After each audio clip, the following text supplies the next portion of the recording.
හැම දිනාටම තෙරුවන් සරණයි. අද 2020 වර්ෂයේ දෙසැම්බර් මාසයේ 21 වෙනි සඳුදා ශ්‍රී ලංකාවේ වෙලාවෙන් සවස් 5:30ට ආරම්භ වන ධම්ම සංගණී ප්‍රකරණ ග්‍රන්ථ රත්නයෙන් ආශ්‍රයෙන් කරන ධර්ම සාකච්ඡාවටයි අපි එකතු වෙන්නේ.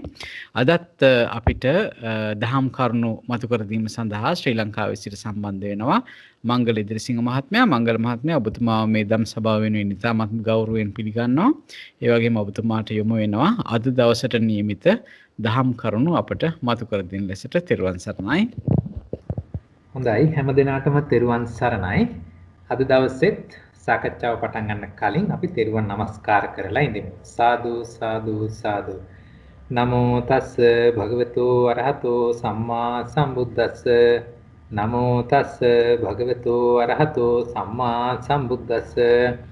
නමෝ තස්ස භගවතු අරහතෝ සම්මා සම්බුද්දස්ස.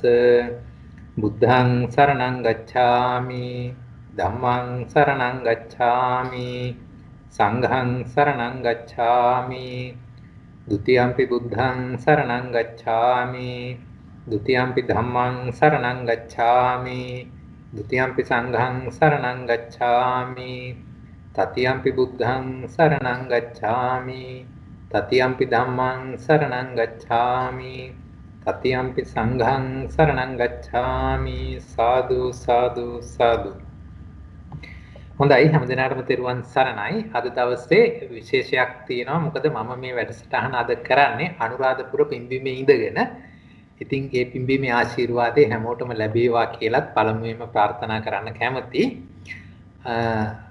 අපි අද සාකච්ඡාව එහෙනම් ආරම්භ කරමු. අපි මෙතෙක් සාකච්ඡා කරමින් පැමිණියේ අභිධම්ම ප්‍රකරණයේ ධම්මසංගණී ප්‍රකරණය තුල තිබෙන දුක් මාතිකා විග්‍රහයේ සුත්තන්ත මාතිකා විග්‍රහය තමයි කතා කරමින් ආවේ. පසුගිය සතියේදී අපි එහි මාතිකා 9ක් කතා කළා. අද ඉතින් සිට සාකච්ඡාව කරමු. එතකොට අද තියෙන්නේ නාම රූප දුකය 9 වෙනි පද යුගලය. ඒක නාම රූප දුකේ හැටියට තමයි සඳහන් වෙන්නේ. පළවෙනි පදය නාමංච, දෙවෙනි පදය රූපංච. ඉතින් මේක නම් අමාරු මේකක් නෙමෙයි. නාමංච. නාමංච කියන පළවෙනි පදය අභිධර්ම භාවනා පොතට අනුව විස්තර වෙන්නේ අරමුණට අභිමුඛව නැමෙන අර්ථයෙන් නාම නම් වූ ධර්ම සමූහය කියලා. එහෙමනම් මේ අරමුණට අභිමුඛව නැමෙන ස්වરૂපයේ කියන අර්ථයෙන් තමයි මෙතනදී නාම කියන එක යෙදිලා තියෙන්නේ. එහෙමනම් රූප කියන එක තියෙන්නේ වෙනස්ම අර්ථයක් අරන් තියෙන්නේ. මොකද අරමුණට නොනැමෙන කියන අර්ථයෙන් නෙමෙයි රූපයට අරගෙන තියෙන්නේ. සීතෝෂ්ණ ආදී විරුද්ධ ප්‍රත්‍යයෙන් රුප්පණේ වීම එහෙමත් විකාර වීම. මේකේ අරමුණට නැමෙන අභිමුඛව නැමෙන අර්ථය කියන එක අරගත්තාම එතනදී යෙදෙන ධර්මතා මොනවද කියලා හෙව්වොත් අපිට එකපාරටම නම් මේක කටපාඩමින් කියන්න පුළුවන්. නමුත් එහෙම නැතුව නික්කේප කාණ්ඩයේ මේක විස්තර කරලා දෙනවා. වේදනක්ඛන්தோ, සංඤක්ඛන්தோ, සංකාරක්ඛන්தோ, විඥානක්ඛන්தோ, අසංකතාච ධාතු ඉදං උච්චති නාමං කියලා. එහෙමනම් මට මතක හැටියට මේක ස්කන්ධ හතර නම් ප්‍රශ්නයක් නැහැ. ස්කන්ධ හතර ප්‍රශ්නයක් නැහැ. නමුත් මේ අසංකතාත ධාතු කියන එක මට මතක හැටියට නාම ධර්මයක් හැටියට විස්තර උනේ මට මතක හැටියට මෙතන විතරයි. මොකද චිත්තෝත්පාද කාණ්ඩය තුලත් මට මතක නැහැ මේ ඒක නාමයක් හැටියට ගත්ත තැනක්. අනිත් අයත් ඒක සමාවෙන් මංගල මහත්මයා මොකක්ද පොඩ්ඩක් කියන්න අපව චුට්ටක්. නිර්වාණය ගැන ඒක නාම ධර්මයක් හැටියට ලිඛිතව දැක්කේ මට මතක හැටියට මෙතන විතරයි. හරි. අනේ බොහොම පිං බොහොම. නාමස්කන්ධ හතර නම් කොහොමදත් අපි දන්නවනේ ඒක නාමම තමයි. නමුත් අසංකතාත ධාතු කියන එක මේ සුත්තන්ත මාතිකා වලදී වෙන්න මේ නාම කියන පදයේදී තමයි අර්ථ දක්වලා තියෙන්නේ නාමයක් කියලා මට මතක හැටියට එහෙමයි. වෙන තැනක මට දැක්ක වගේ මතක නැහැ. අනිත් පැත්ත ඒ ගැන නිකන් අදහස් දා හිතලා බලන්න කොහොමද කියලා. මොකද කෙනෙක්ට ඒක විස්තර වෙන්න පුළුවන් ඒක නාමද මොකද රූප නම් නෙමෙයි කියලා දන්නවා. හැබැයි ඒක නාමද නැද්ද කියන අර්ථයක් ආවොත් ඒක නාම හැටියට උන දැන් ලිඛිතව සාක්ෂියක් අපිට තියෙනවා. හරි. එහෙමනම් දැන් මේ ටික නාම කියලා කියන්නේ ඇයි? අර කලින් කිව්වා වගේ අරමුණට අභිමුඛව නැමෙන. එහෙම නැත්නම් මේ කියන ධර්මතා ටික අරමුණු අරගන්නවා වගේ අදහසක්. එහෙම වුණොත් ඒ ටික ඔන්න දැන් නාමයි කියලා ඊට පස්සේ රූපංච කියන තැනේදී චත්තාරෝච මහා භූතා චතුන්නංච මහා භූතානං උපාදාය රූපං ඉදං උච්චති රූපං. ඒ කියන්නේ අභිධර්ම ආකාරයට රූපේ විස්තර කරපු තැන. මොකද අපි දන්නවා රූපය ගැන විවිධාකාරයෙන් විස්තර වෙනවා සූත්‍ර පිටකයේ තුලදී. ඒක ශරීරයේ හැටියට ගන්න පුළුවන්, ස්කන්ධ ධර්මතා හැටියට ගන්න පුළුවන්, කසින ආරම්මන හැටියට ගන්න පුළුවන්. ඔය එක එක විදිහට එක එක තැනදී යෙදිච්ච ආකාර සූත්‍ර පිටකයේ තුල තියෙනවා. නමුත් මෙතනදී අර්ථකථනය ගත්තා ධර්මතා වශයෙන් රූපය විස්තර කිරීමේදී. එතකොට අර කියන ඔක්කොම කාණ්ඩ ටික මේකට අලංගු කරලා ධර්මතා වශයෙන් වන විග්‍රහය ඉදිරිපත් කළා. එහෙමනම් මේක අපි අරගත්තාම මේ කියන සම්ප්‍රදායට අනුව අභිදේයාර්ථ ටික ගලපපුවාම නාමංච කිව්වා මෙහෙමනම් ස්කන්ධ 4 සිත් 89යි චෛතසික 52යි ඊට අමතරව නිර්වාණය කියන එක අරගෙන තියෙනවා. එතකොට රූපංච කියනකොට එහෙමනම් රූප 28ම අරන් තියෙනවා. එතකොට මේ ටික ස්කන්ධාදී ભેදේ අරගන්න කොටත් අපිට අපහසුයක් නැහැ. නාම ධර්ම කියන්නේ ස්කන්ධ 4යි, ආයතන 2යි, ධාතු 8යි, සත්‍ය 4යි. රූපංච කියනකොට තනිකරම ස්කන්ධ 2යි රූපස්කන්ධය විතරයි ආයතන 11ක් තියෙනවා. මොකද ධම්ම ධාතුව තුලත් සුකුම රූප ටික ගැබ් වෙලා තියෙන නිසා. එතකොට ඕලාරික ආයතන 10යි ධම්ම ධාතුව තුල තියෙන නිසා ඒකත් ගත්තාම ආයතන ඔක්කොම 11යි. ඒ විදිහටම ධාතුත් 11යි. ආර්ය සත්‍ය වශයෙන් රූප 28ම දුක්ඛ සත්‍ය යටතේ නියෝජනය වෙනවා. නාමංච කියන එකේ ස්කන්ධ 4ට හැබැයි නිර්වාණය ස්කන්ධ යටතට අඩංගු වෙන්නේ නැහැ. ඒක ස්කන්ධ විනිර්මුක්තයි. අනිත් ටික මම හිතනවා ගලප ගන්න පුළුවන්. ආයතන 2 ධම්මායතනයයි මන ආයතනයයි. ධාතු 8 වුණාම සප්ත විඥාන ධාතු සහ ධම්ම ධාතු වෙනවා. ආර්ය සත්‍ය 4ම එතන තියෙනවා. දුක්ඛ, සමුදය, නිරෝධ මාර්ග 4ම තියෙනවා. එහෙමනම් නාම රූප දෙකට සියලුම ධර්මතා ටික එක්ව වෙන නිසා මේක සර්වලබ්ධ නාම දුකයක් වෙනවා. ඒ වගේම නිප්පදේශ දුකයක් වෙනවා. ඒ තමයි නාම රූප දුකයේ විස්තර කිරීම. මොනවා හරි විශේෂ අදහස් එහෙම තියනවාද සාකච්ඡාවට අරගන්න? නෑ වගේ. එහෙමනම් අපිට ඊළඟ එකට යන්න පුළුවන්. ඊළඟ එක අපිට තියෙන්නේ අවිජ්ජා දුකය. අවිජ්ජා කියලා කිව්වහම එතනදී පද දෙක වෙන්නේ අවිජ්ජාච භවතණ්හාච. එතකොට අවිජ්ජාච කියලා කිව්වහම අභිධර්ම භාවනා පොතට අනුව අර්ථය බැලුවොත් චතුරාර්ය සත්‍ය මෝහ කරන බැවින් මෝහයයි කියන ලද අවිද්‍යාව නම් වූ පොදුවේ සැලකුවොත් දුක්ඛාදී ධර්මතාවයන් වූ නොදැනීම කියන අවිද්‍යාව. ඒ කොයි ආකාරයෙන් ගත්තත් ඒක අවිද්‍යාවම තමයි. ඊළඟට හැබැයි භව තණ්හා කියනකොට භවයේ ප්‍රාර්ථනා කරන භව තෘෂ්ණාව කියන අර්ථයෙන් භාවනා පොත ඒකට දෙන අර්ථකථනය සාස්වත දෘෂ්ටියෙන් යුක්ත වූද භවයට ඇලුම් කරන බැවින් ලෝභ නම් වූද. එතනදී ලෝභය කියන එක අර්ථ දැක්ුවේ භවයට ඇලුම් කරන අර්ථයෙන් ලෝභ නම් වූද කියලා. එතකොට මේ අවිජ්ජා කියන එකත් ඔයගොල්ලෝ සූත්‍ර පිටකේ වගේ තැන් පරිහරණය කරනවා නම් අහුවේවි. එක තැනකදී චතුරාර්ය සත්‍ය මෝහ කරන බැවින් කියලා කියාවි. තවත් තැන්වල තවත් අර්ථකථන ඉදිරිපත් කරලා තියෙන්න පුළුවන්. මෙතනදී අරන් තියෙන අර්ථය තමයි මේ ඉදිරිපත් කළේ. ඊළඟට නික්කේප කාණ්ඩේ බලපුවාම එතනදී ඡේද 2317 විස්තර වෙනවා අවිජ්ජා කියන එක. යා අඥාන අදස්සන අනபிසමයෝ අනනුබෝධෝ ආදී වශයෙන් මේක විවිධ අර්ථ වචන සමූහයකින් මේක ඉදිරිපත් කරලා තියෙනවා. නොදැනීම කියන දේ ඉස්මතු කරලා ඒක පෙන්නනවා. එතකොට ඒක මොකක් නොදැනීමද කියන කාරණේ දිහා බලද්දී චතුරාර්ය සත්‍ය නොදැනීම කියන එක නේද සර්? ඔව් පැහැදිලිවම. ඔව්. ඉතින් දැන් මේකෙදි මේක හරියට අපිට තේරුම් ගන්න පුළුවන් දැන් උදාහරණයක් අපිට චිත්තෝත්පාද කාණ්ඩය කරද්දී මෝහය හම්බුණා ඡේද 1000 නෑ ඡේද 391 අකුසල සිත් යටතේ මෝහය හම්බුණා. ඒ වගේම හේතු ධර්මතා කතා කරද්දී ඡේද ඒ කියන්නේ හේතු දුකේ ඡේද 1066 දී අපි ඒව මොනවද කියලා පොඩ්ඩක් බැලුවොත් දැන් මෙතනදී අවිජ්ජා කියන එකට ඡේද 1317 නික්කේප කාණ්ඩය තුල විස්තර වෙන්නේ මේ විදිහට. යං අඥානං අදස්සනං අනபிසමයෝ අනනුබෝධෝ අසම්බෝධෝ අපපටි වේදෝ ආදී වශයෙන් ඒක විග්‍රහ කරනවා. ඒක මතක තියාගෙන අපි නිකමට බැලුවොත් 391 කොහොමද කරන්නේ කියලා. ඡේද 391 දී 391 දී මේ බලන්න එතන දීලා තියෙන්නේ යම් තස්මින් සමේ අඥානං අදස්සනං අනபிසමයෝ අනුනබෝධෝ මේ කියන කතන්දරේ එහෙමම දෙනවා. හරිද? 391 දී ඒ කියන කතන්දරේ මේ විදිහටම දෙනවා.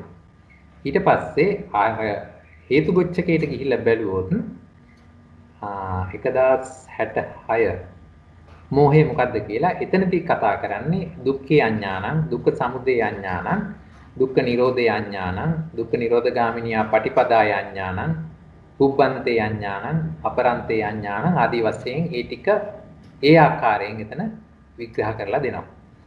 එතකොට ඒ ධර්මතාවයට අනුව ඒ තැන විග්‍රහ වෙන. ඒ කියන්නේ මොකද්ද වැඩියෙන් උලුප්පාදක්තිය යුතු ධර්මය කියන එක මත වෙන්න ඕනේ මේ විවිධ අර්ථකථන මේ විදිහට යොදලා තියෙන්නේ. මේ විදිහට මෙතන අවිජ්ජාව කියන එක හඳුන්වලා දුන්නා. ඊළඟට භව තණ්හාව. භව තණ්හාව කියන එකේදී යෝ භවේසු භවච්ඡන්தோ භව තණ්හා භව සිනේහෝ භව පරිලාහෝ භව මුක්ති මේ විදිහට රූපාරූප භවයන්හි යම් භවච්ඡන්දයක් භව තෘෂ්ණාවක් කියන එකක් තියෙනවා නම් දැන් බලන්න පාලිය දෙතන කියන්නේ යෝ භවේසු භවච්ඡන්தோ කියලා. හැබැයි සිංහල එකට එනකොට රූපාරූප භවෙහි කියලා විශේෂයෙන් සඳහන් කරලා තමයි අර්ථය ඉදිරිපත් කරලා තියෙන්නේ. එතකොට දැන් මේකත් අර මම කලින් කිව්වා වගේ භවාසව කියන තැන සමග සැසඳුවොත් පොඩි වෙනසක් දකින්න පුළුවන් වෙයි. ටක් ඒක මෙන්න බලන්න. එතකොට දැන් ඇයි මේ සිංහල අර්ථයට මේක ආවේ කියන එක මමත් හරියටම දන්නේ නැහැ. ඇයි ඒක එහෙමම ගත්තේ කියන එක. මොකද භව තණ්හාව කියන එක කාම භව කාම ලෝකෙදී නැද්ද? කියන ප්‍රශ්නේ එනවා.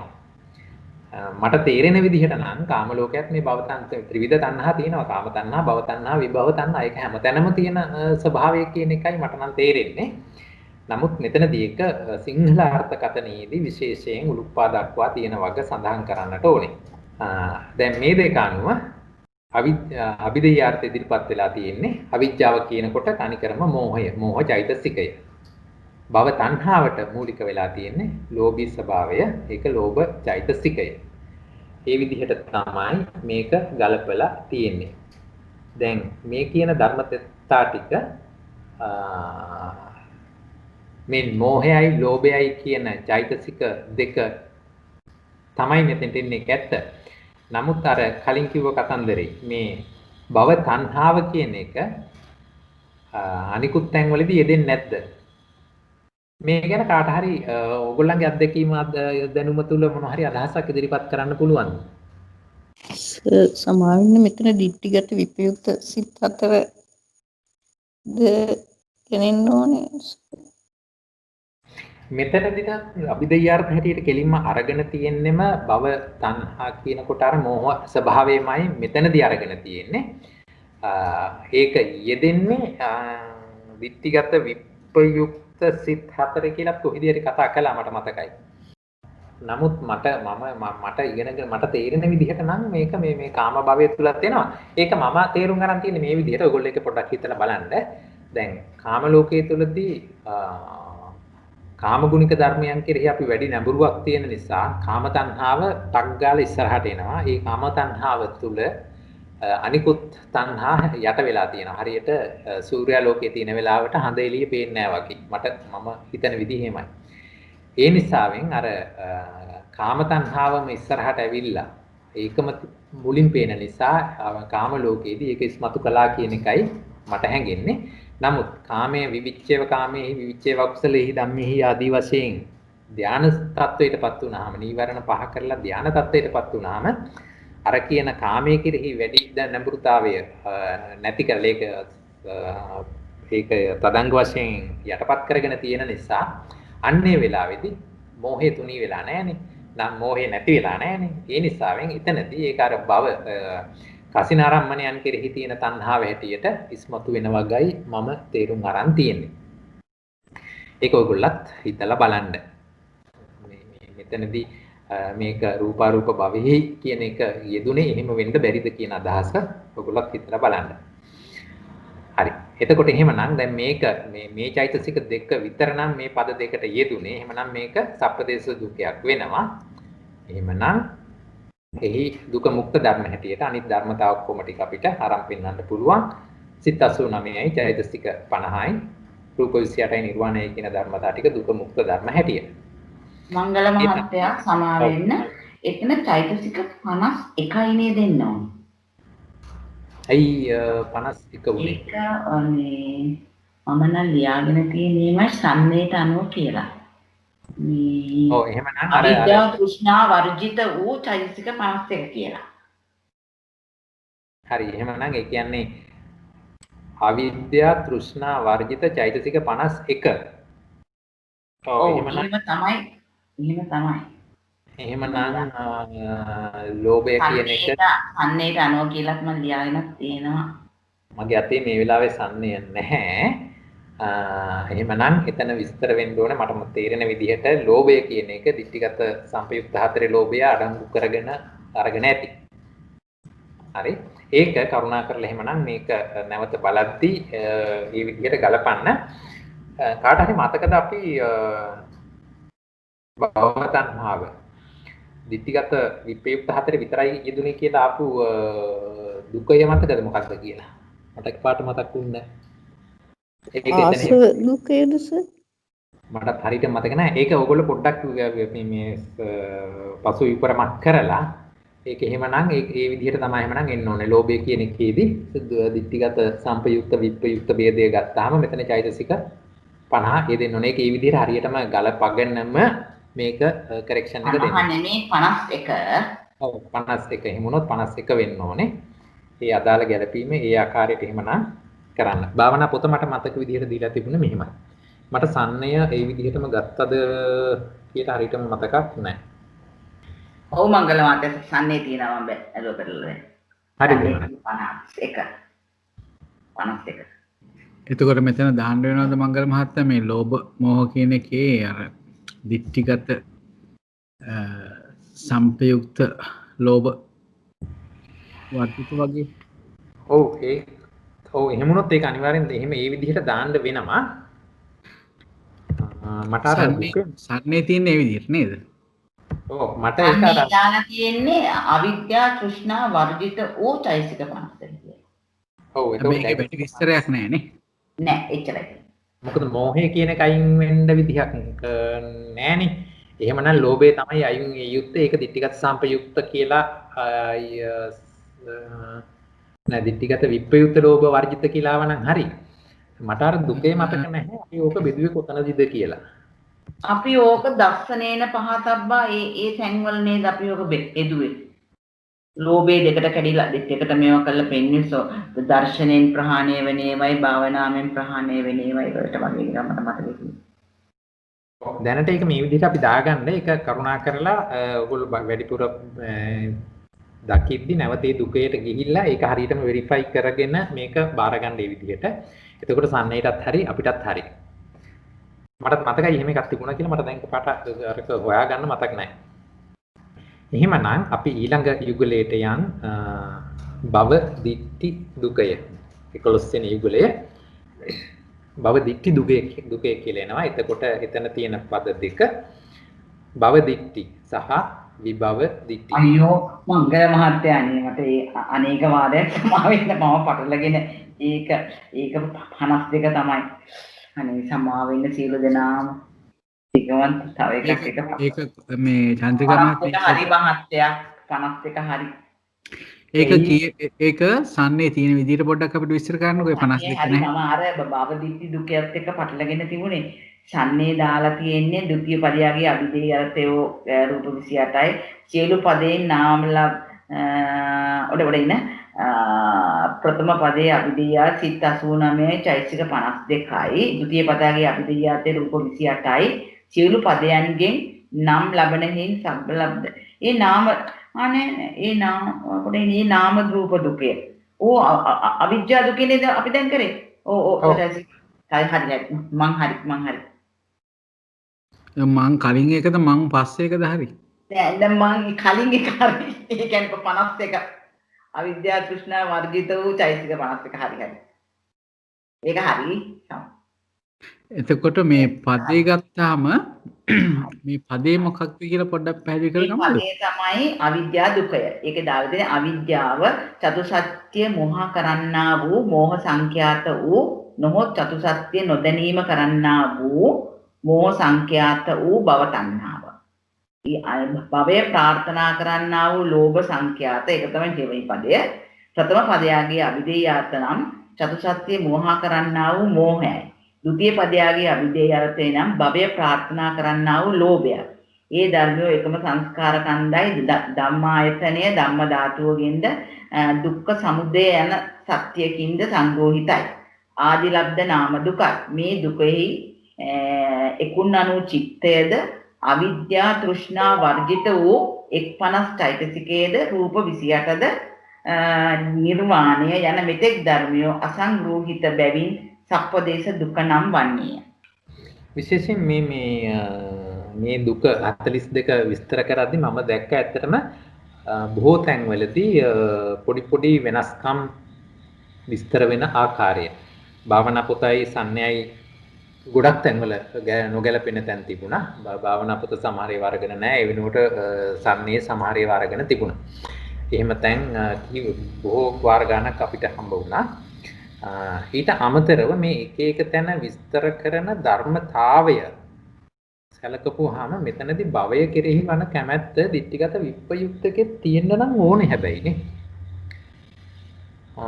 මේක මට හරියට මතක ඒක නම් මම ඔයගලන්ට කියන්නේ මටත් දැන් හරියට අනිත් අපි කතා කරපු අර මේ දිට්ඨිගත විප්‍රයුක්ත සංපයුක්ත ભેදය කතා කරපු තැන මට හරියටම මතක නැහැ ඒ දුකේ මොකද්ද කියලා නැත්නම් අපිට එතෙන්ට ගිහින් මේ පද ගැලපීමක් මංගල මහත්තයා අපිට ආමාන්‍යයෙන් බව ඒ කියන්නේ සක්‍රු අනාගාමී වෙනකොට කාම තණ්හාවනේ දුරු වෙන්නේ. එතකොට රහත් වෙනකොට තමයි රූපාරූප තණ්හා දුරු වෙන්නේ නේද? එහෙම තමයි අපි ඔය මේ ඒ දුකේ නම් තිබුණේ. හරි ඒ කියන්නේ එතකොට ඒ කියන්නේ විප්‍රයුක්ත එක තමයි රහත් වෙනකොට දුරු වෙන්නේ අපිට. විප්‍රයුක්ත සිත් 4. ඒකේ තමයි රූපාරෝප වල තණ්හාවත් එක්ක ඒ කොටස යන්නේ. අනාගාමී වෙනකොට ඒ සිත් 4 තියෙන කාමරාගය තමයි නැති වෙන්නේ. හරි. එතකොට ලෝභය කියන ඒ ස්වභාවය අරන් බැලුවොත් ඒක රහත් මාර්ගකම් තියෙනවා. හරි. එතකොට ඒක එන්නේ සිවුම්මන වගේ ඇත්ත. නමුත් ඒක රහත් මාර්ගය දක්වා යනකම් තියෙනවා. එහෙමනම් ඒ දැන් අරූප ලෝකෙට ගියත් ඒ අරූප භවයට වෙන ඇලීම තියෙනවානේ. එහෙම බලද්දී දිට්ඨිගත සංපයුක්ත විප්‍රයුක්ත ભેදෙ මෙතෙන්නේ නැහැ කියලා හිතෙන්නේ නැද්ද නිකන්? මේ පදේ තේරුම අරන් බලපුවාම එතෙන්ට අවශ්‍ය නැහැ. මේ සංප්‍රයුක්ත විප්‍රයුක්ත ભેදේ අවශ්‍ය නැහැ කියලා මට හිතෙනවා. මමත් මේක මේ පළවෙනි වතාවට මේ සුත්තන්ත මාතිකා ස්ටඩි කරගෙන යන්නේ. ඒක නිසා වැඩි අත්දැකීම් නැහැ. නමුත් අර රහත් මාර්ගයේ දක්වාම යන එකක් නිසාත් ඒ තැන ඒ භවයට ලෝභයට අපි ළඟ තියෙන නිසා. යා තේසං සත්තානං තම්මි සත්තනිකායේ. ඒකේ තියෙනවනේ ඉතින්. දැන් කවුරු හරි අපේ පිටට අපි බලාපොරොත්තු නොවන වෙලාවක අපි නොදැන ඉන්න වෙලාවක කවුරු හරි අපේ පිටට ගැහුවොත් බුදු අම්මෝ කියලා කියවෙන්නේ නැද්ද අපිට? ඇයි ඒ? අපි මේ භවයට අපි මැරෙන්න අකමැති මේ භවයට තියෙන කැමැත්ත නිසානේ. ඒතකොට ඒ වගේ මේක හැමතැනකදීම තියෙන ස්වභාවයක් වෙනවනේ. දැන් සෝවාන් මාර්ගයෙන් දිට්ඨිගත සංපයුක්ත 4 නැති වුණත් එතකොට භව තණ්හාව ඉතුරු වෙනවනස ඒක ditthිගත විප්‍රයුක්ත සිත් හතරේදී තියෙන්නේ කියලා කොහේ හරි ඒක තිබුණා කියන මතකයක් මට තියෙනවා. මමත් බැලුවා ඔව් ඒක සම්මසංගිනියේම තමයි ඒක පෙන්වන්නේ. නෑ එහෙම එකක් තිබුණේ මටත් මතකයි. නමුත් එතන අරගත්ත පදය මොකක්ද බලන්න ඕනේ. මේ පදයේ පූර්ණ තේරුමට ඒක ගලප ගන්න ඕනේ. මෙතනදී පදයේ පූර්ණ තේරුමට මේක ගලප ගන්න ඕනේ. දෙකටම පරමාර්ථ ධර්මය එකම වීම වෙනම ප්‍රශ්නයක් කියලායි මට හිතෙන්නේ. ඒ නිසා අපි නැවත මේ දුකේ අපි නැවත අරගමු ලබන සතියක හරි මොනවා හරි කතා කරද්දී එතකොට අපි මේ දෙකම හරියට බලලා ඒකට තීරණයකට එමු. දැනට අපි මෙහෙම ඉස්සරහට යන් කොහොම හරි. හොඳයි. ඒක ඒ විදිහට අපි හිතාගෙන ඉස්සරහට එමු. මම ඒකට පොඩි මොකක් හරි වැඩක් කරගන්නම්. හරි. ඊට පස්සේ එහෙමනම් හරි මේ දෙක මම බලන්නම් ඊට පස්සේ ඊළඟට අපි එහෙනම් භව දිට්ඨි දුකයට කතා කරමු. භව දිට්ඨි කියලා කිව්වහම දැන් මෙතනදී අනේ සමාවෙන්න මංගල මහත්තයා අපිට ওই සප්පදේශ වෙන ටික නේද උතන පෙන්නලා තියෙන්නේ. ඔව්. සප්පදේශ වෙනකොට දැන් ආපහු ගියොත් එහෙම ඔබතුමාට තිබුණා නේද මෝහයයි ලෝභයයි කියලා දෙපැත්තේ තිබුණා නේද මේ chart මේකේ ටේබල් එකේ. ඔව්. ඒ කියන්නේ ඒ පද දෙකට අයිති දෙකනේ ඒ ලෝභයයි මෝහයයි කියන්නේ නේද? ඔව්. එතකොට මේකට අයිති නැති ටිකනේ සප්පදේශ කියලා කියන්නේ. ඔව්. නමුත් දැන් නැත්නම් පස්සේ තියෙන ලෝභය කියන එක බැරි වෙලාවක්වත් කිසියම් සිත් කොටසක විතර ලෝභයක් ගන්න අන්නේ එතනනේ අපිට ප්‍රශ්නේ ආවේ. එතකොට ඒක සප්පදේශ වෙනවද කියන එක නේද? ඔව්. එතකොට ඒකට ආයත් නොවන සිත්වල තියෙන ලෝභයක් තිබුණොත් ඒක අතනින් එන්න ඕන නේද කියන එකේදී ඒක වෙනස් වෙනවා. ඒ නිසා අපි ඒක හරියටම ඉදිරියේදී තීරණය කරගමු. හොඳයි. තේරුම් ගන්න. හරි. දැන් එතකොට අපි ඊළඟට කතා කරනවා එහෙනම් භව දිට්ඨි දුකය. දැන් මෙතනදී අපි දිට්ඨිය මුල් කරගෙන කතා කරනවා. එතකොට දිට්ඨිය කියනකොට හැම වෙලාවෙම අපි දෘෂ්ටිගත නිසාද වෙන්නේ ආත්මයක් තියෙනවා කියලා. නිත්‍ය සදාකාලික ආත්ම භාවයක් තියෙනවා කියලා පිළිගැනීම පදනම් කරගත්ත දිට්ඨිය. ඒකට අපි කියුවා භව දිට්ඨිය. මේ දිට්ඨිය ඉදිලා මේ භවයක් තියෙනවා ගැති වෙනකොටම තමයි අපිට ඒකට භව තණ්හාවකුත් ඇති වෙන්නේ. එතකොට එහෙමනම් විභව දිට්ඨි කිව්වහම එහෙම මේ සදාකාලිකව පවතින එහෙම නැත්නම් මරණින් මත්තේ නැවත තියෙන භවයක් නැtei කියන දෘෂ්ටිය. දැන් මේක මට තේරෙන විදිහට මෙහෙමයි. භව දිට්ඨිය කියලා කිව්වහම දැන් භවයක් තියෙනවා ඒක සදාකාලිකයි. ඒක භව. විභව දිට්ඨිය කිව්වහම දැනට භවයක් තියෙනවා හැබැයි ඒක මරණින් මත්තේ නෑ වගේ හැඟීමක් තමයි තේරෙන්න ඕනේ. මේ භාවනා පොතට අනුව අර්ථ දැක්වීමනේ නිත්‍ය සදාකාලික ආත්ම භාවයක් ඇතයි කියලා පිළිගන්න එක භව දිට්ඨි කියලා කිව්වා. එහෙම මරණින් මත්තේ එකක් නැtei කියන එක විභව දිට්ඨි කියලා පිළිගත්තා. එතකොට එහෙමනම් මේ තියෙන එක මරණින් මත්තේ නෑ කියන එක නේද මෙතන අදහස් වෙන්නේ. එහෙමනම් මේ දැනට එකක් තියෙනවා ඒක හැබැයි මරණින් පස්සේ නෑ.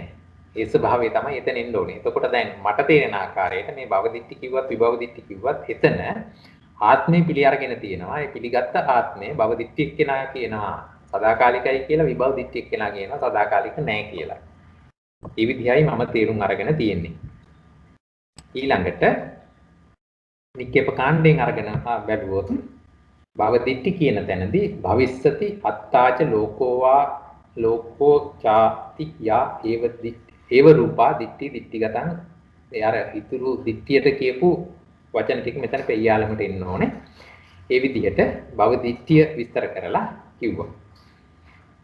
සිංහල පැත්තෙන් ගත්තොත් ආත්මයද ලෝකයද මතුවේහි වෙයි. මෙන්න මේ වගේ දෘෂ්ටියක් දෘෂ්ටිගතයක් දෘෂ්ටිකාන්තාරයක් ආදී වශයෙන් මොනවා හරි යම් කිසි දෘෂ්ටියක එල්බ ගැනීමක් තියෙනවා නම් ඒක භව දෘෂ්ටිය කියලා කිව්වා. එතකොට විභව දෘෂ්ටි කිව්වම න භවිස්සති අත්තාච ලෝකෝචාති යා ඒ විදිහට ආත්මයේද ලෝකයේද මතුවේහි නොවේ. ඒ විදිහට හිතන එක්කෙනාට විභව දෘෂ්ටිය කියලා කිව්වා. ඉතින් මේකෙදි වෙන හොඳ නරක තමයි භව දෘෂ්ටි කියන එක්කෙනා ඒ භවයේ තියෙනවා ඉදිරියටත් තියෙනවා කියලා සංසාර බය ඇති කරගෙන එයාට කුසල් වඩන්න පුළුවන්. හැබැයි විභව දිට්ඨි තියෙන එකාට හරි දැන් මෙතනින් පස්සේ මොනවාක්වත් නැහැ. දැන් තමයි ඔක්කොම තියෙන්නේ. එහෙමනම් දැන් කාලා බීලා ජොලියේ ඉඳිමු කියලා සියලුම කුසල අකුසල් කරන්න පුළුවන්. ඒතකොට කුසලේ නෙමෙයි වැඩිපුර සිද්ධ වෙන්නේ අකුසලේ. ඒ අනුව භව දිට්ඨි විභව දිට්ඨි කියන දෙකෙන් විභව දිට්ඨිය වඩා දරුණුයි කියලා හිතෙනවා. හොඳයි. එහෙමනම් මේ කියන ධර්මතා දෙක යටතේදී මේ කියන ස්වභාව දෙක යටතේ අභිධර්මයට අහුලපුවාම දෙකටම අපිට එන්න වෙන්නේ දිට්ඨි චෛතසිකය. හැබැයි මේ පද දෙකට අනුව ඒකේ ස්වરૂප දෙකක් විද්‍යාමාන වෙනවා. අපි දන්නවනේ දිට්ඨි 64ක්ම තියෙනවා. ඒකෙන් ප්‍රධානව මේ කියන දෘෂ්ටීන් දෙකට අනුගතව තමයි ඊතුරු ඒවා සබ්ටයිටල්ස් අරගෙන උප දෘෂ්ටීන් හැටියට ඇවිල්ලා තියෙන්නේ. ප්‍රධාන කොට මේ දෘෂ්ටි දෙක තමයි තියෙන්නේ. මේ දෙකේම පරමාර්ථ ධර්මයේ හැටියට එන්නේ දිට්ඨි චෛතසිකයම තමයි. එහෙමනම් ඒක ස්කන්ධාදී ભેදයක් සුගමයි. ස්කන්ධ එකයි ආයතන එකයි ධාතු එකයි සත්‍ය එකයි. ඒ විදිහට තමයි ඒක විස්තර වෙන්නේ. ඒ යුගල පද සම්බන්ධව මොන හරි අදහසක් එහෙම තියෙනවද? ඒකෙත් මංගල මාත්‍ය සප්පදේශ ටික මට පොඩ්ඩක් කියන්න බලන්න. එතන 52ම අරගෙන ඇති. ඔව් 52ම අරන් තියෙනවා. ඒකේ මම පොතේ ලියලා තියෙන්නේ භව විභව දිට්ඨීන්ගෙන් පැවති මිත්‍යා දෘෂ්ටිය හැර චෛසික 52 කියලා. ඔව් දෘෂ්ටි විවිධාකාරයෙන් එදෙන්න නම් පුළුවන්. ඔය මේ ඔබතුමී ඔක අරගත්තේ අපි මේ අර අපවත් ස්වාමීන් වහන්සේගේ සටහන්ද? නෑ. අපි සර්ගේ සටහන. ඒ කරනකොට මම ලියාගත්තේ. ඒකත් එනං අහක දාන්න නම් බෑ. ඔව්. හැබැයි භාවනා පොත් දීලා තියෙන්නේ මේ විදිහට. ඊට අමතරව මම දැන් සම්නේටත් යන පොතක්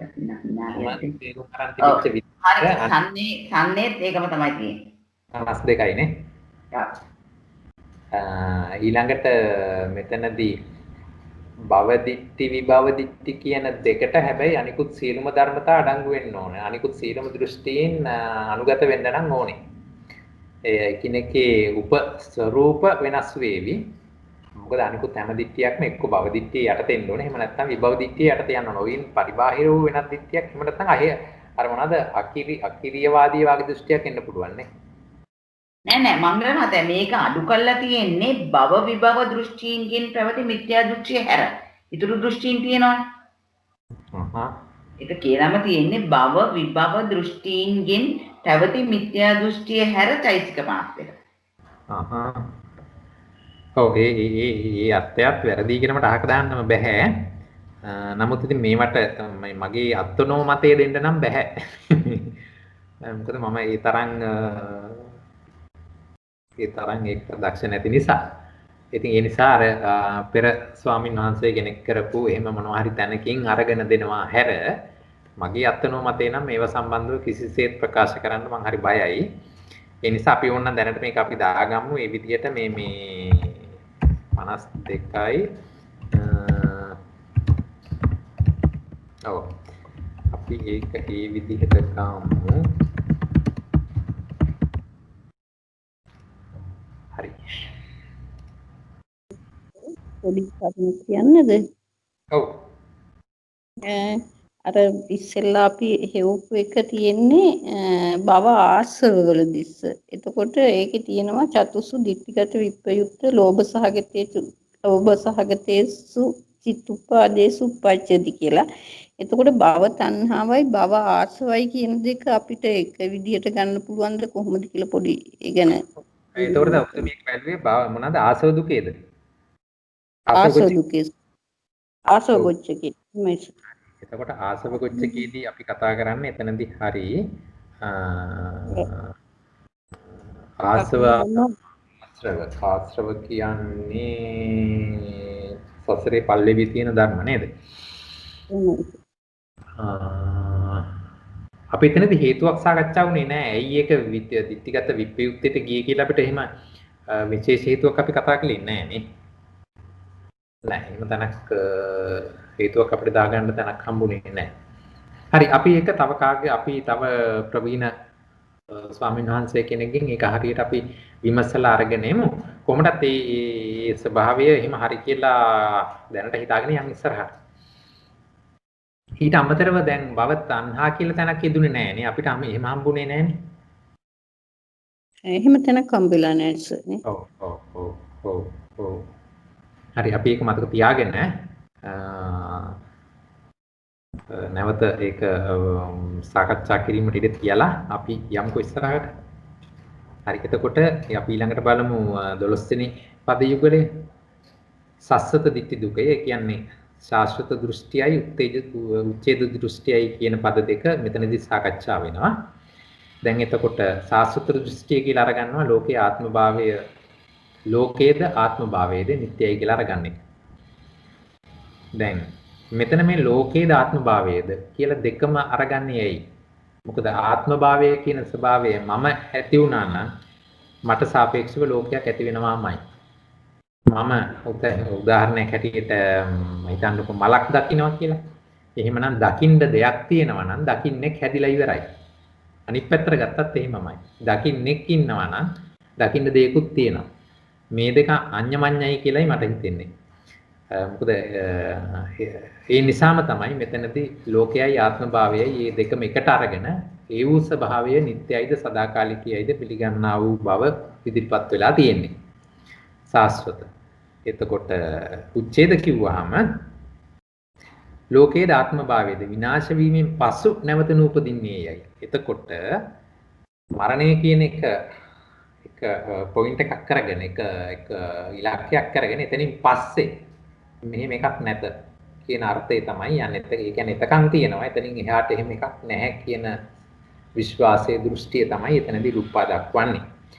එහෙමනම් මෙතනත් නික්කේප කාණ්ඩය ආරම්භ බලපුවාම අර හා සමාන මාර්ථ දැක්වීමක් ඇවිල්ලා තියෙනවා. උච්ඡේද දෘෂ්ටියටත් එහා සමානවම අරන් තියෙනවා. එහෙමනම් එතනදී අභිදේයාර්ථ ඉදිරිපත් වෙන්නේ දිට්ඨි චෛතසිකයමයි. ඒ අනුව ඒකටත් සප්පදේශ ධර්ම හැටියට අර ටික අර විදිහට මෙන්න ඕනේ. එතනත් එතන යන්න ඕනේ උච්ඡේද සාස්වත දෘෂ්ටීන් වර්ජිත. ඒක. ඒ විදිහට එතන යන්න තියෙන්නේ. ඒ කියන්නේ චෛතසික වලට දාන්න ඕනේ සාස්වත උච්ඡේද සංඛ්‍යාත දෘෂ්ටිය වර්ජිත. චෛතසික 52 කියලා. ඔව්. අපි දැනට ඒක ඒ විදිහට අරගෙන හිතාගෙන යම්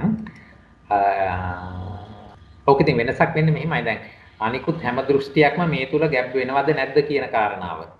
එහෙම වුණොත් එහෙම ගැබ් වෙනවා කියලා අර්ථ දැක්වුවොත් අතන 51යි කියලා ගනීවි. එහෙම නෙමෙයි. මේක නිශ්චිතවම මේ දෙක විතරයි අනිත් දෘෂ්ටි වශයෙන් වෙනස් කියලා අරගත්තොත් අතන 52ම අපිට ගන්න වෙනවා. ඒ වගේ පදනමක් තමයි එතනට යෙදෙන්න ඕනේ. හොඳයි. ඊට පස්සේ අපිට මේ මොනවාද ඔය අලුතෙන් ලියා ගන්න අය එහෙම ඉන්නවනම් මම යනවා වේග වැඩිද?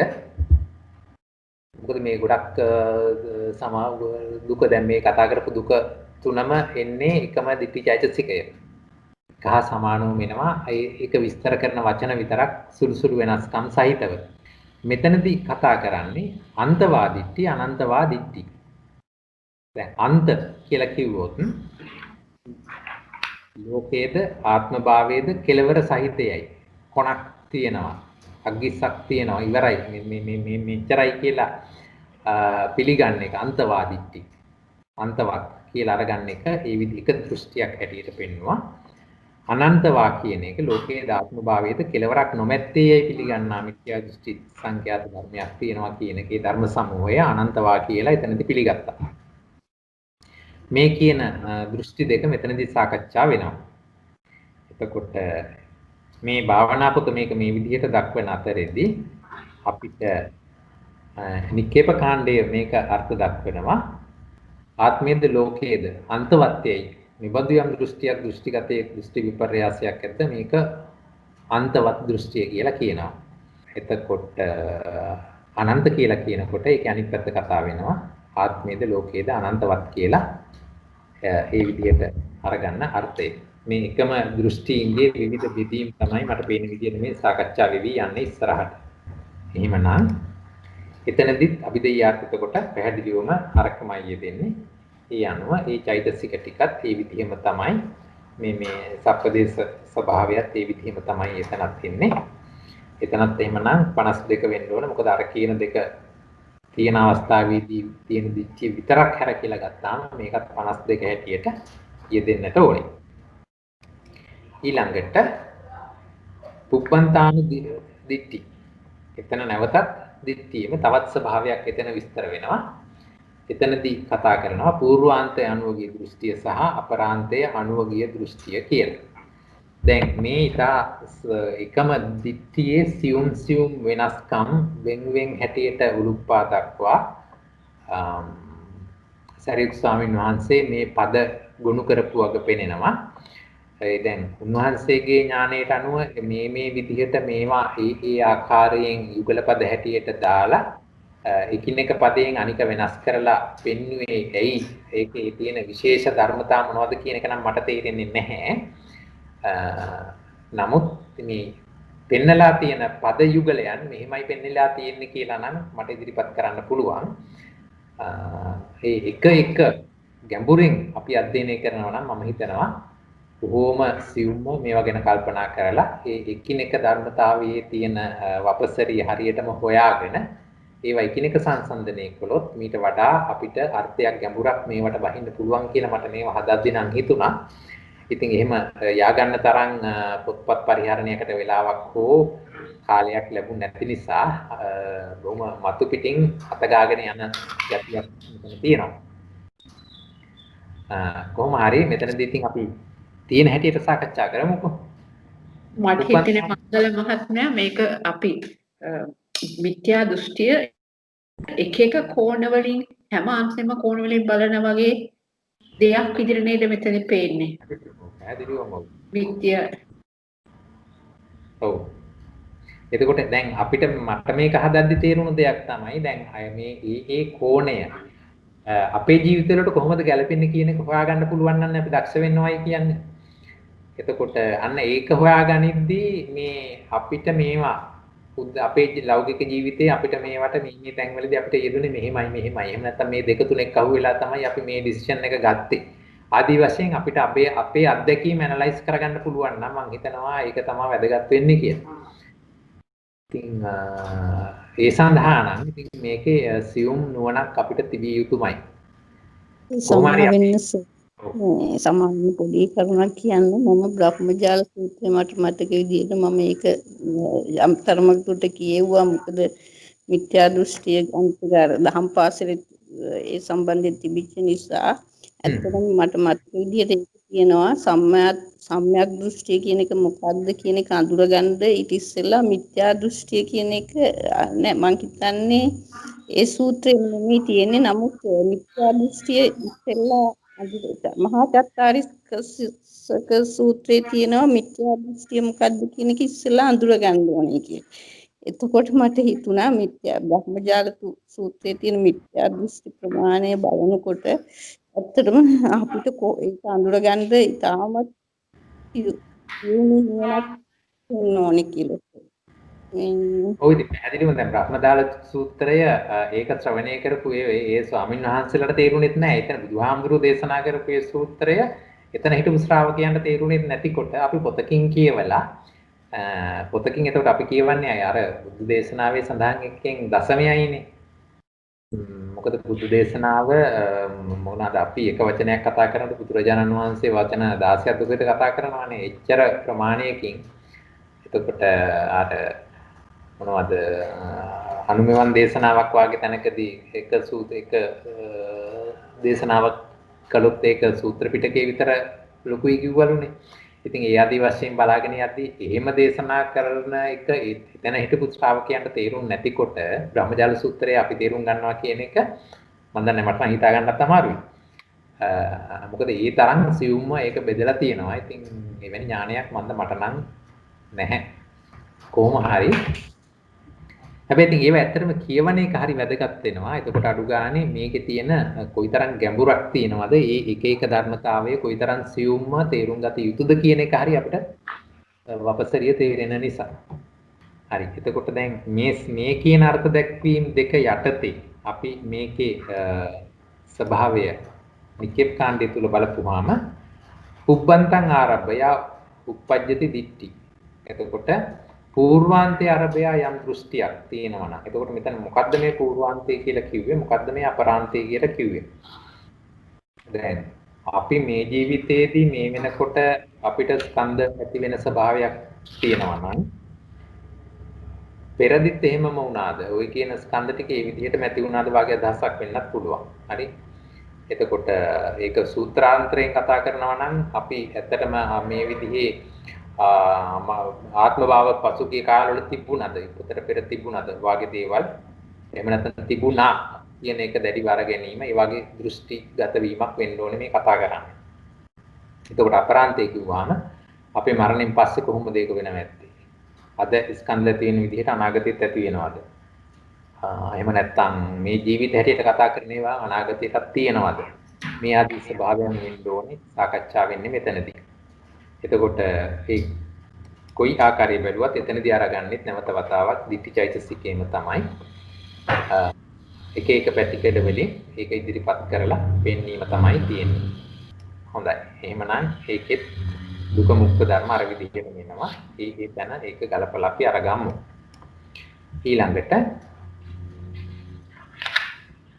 ඊළඟ යුගලයේ ඔන්න දැන් දික්කියෙන් අයින් වෙලා අනිකුත් චෛතසික කෙරෙහි යොමු වෙනවා 15 වෙනි පද යුගලයේ තියෙන්නේ අහිරික දුකය කියලා.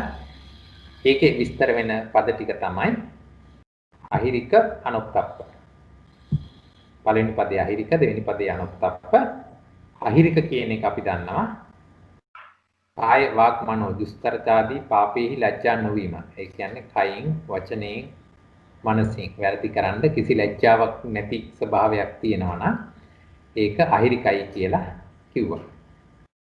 එතකොට අනුත්ප්ප කියලා කිව්වහම එවැනිම පාපයට බිය නැති බවක්. එතකොට මේ දෙක බොහෝ විට එකටම යන ධර්ම යුගලයක් වෙනවා. අහිරික අනුත්ප්ප කියන්නේ අහිරික තියෙන තැන අනුත්ප්පයක් තියෙනවා අනුත්ප්පේ තියෙන තැන අහිරිකයක් තියෙනවා. මේ දෙන්න යම් තැනක තියෙනවාද එතනදී ලෝකපාලක ධර්ම නැති වගේ එහෙම නැත්නම් ලැජ්ජා බය නැති පැහැදිලිවම දුස්චරිතේහිම යොමු වන ස්වභාවය ඉදිරිපත් වෙලා තියෙනවා.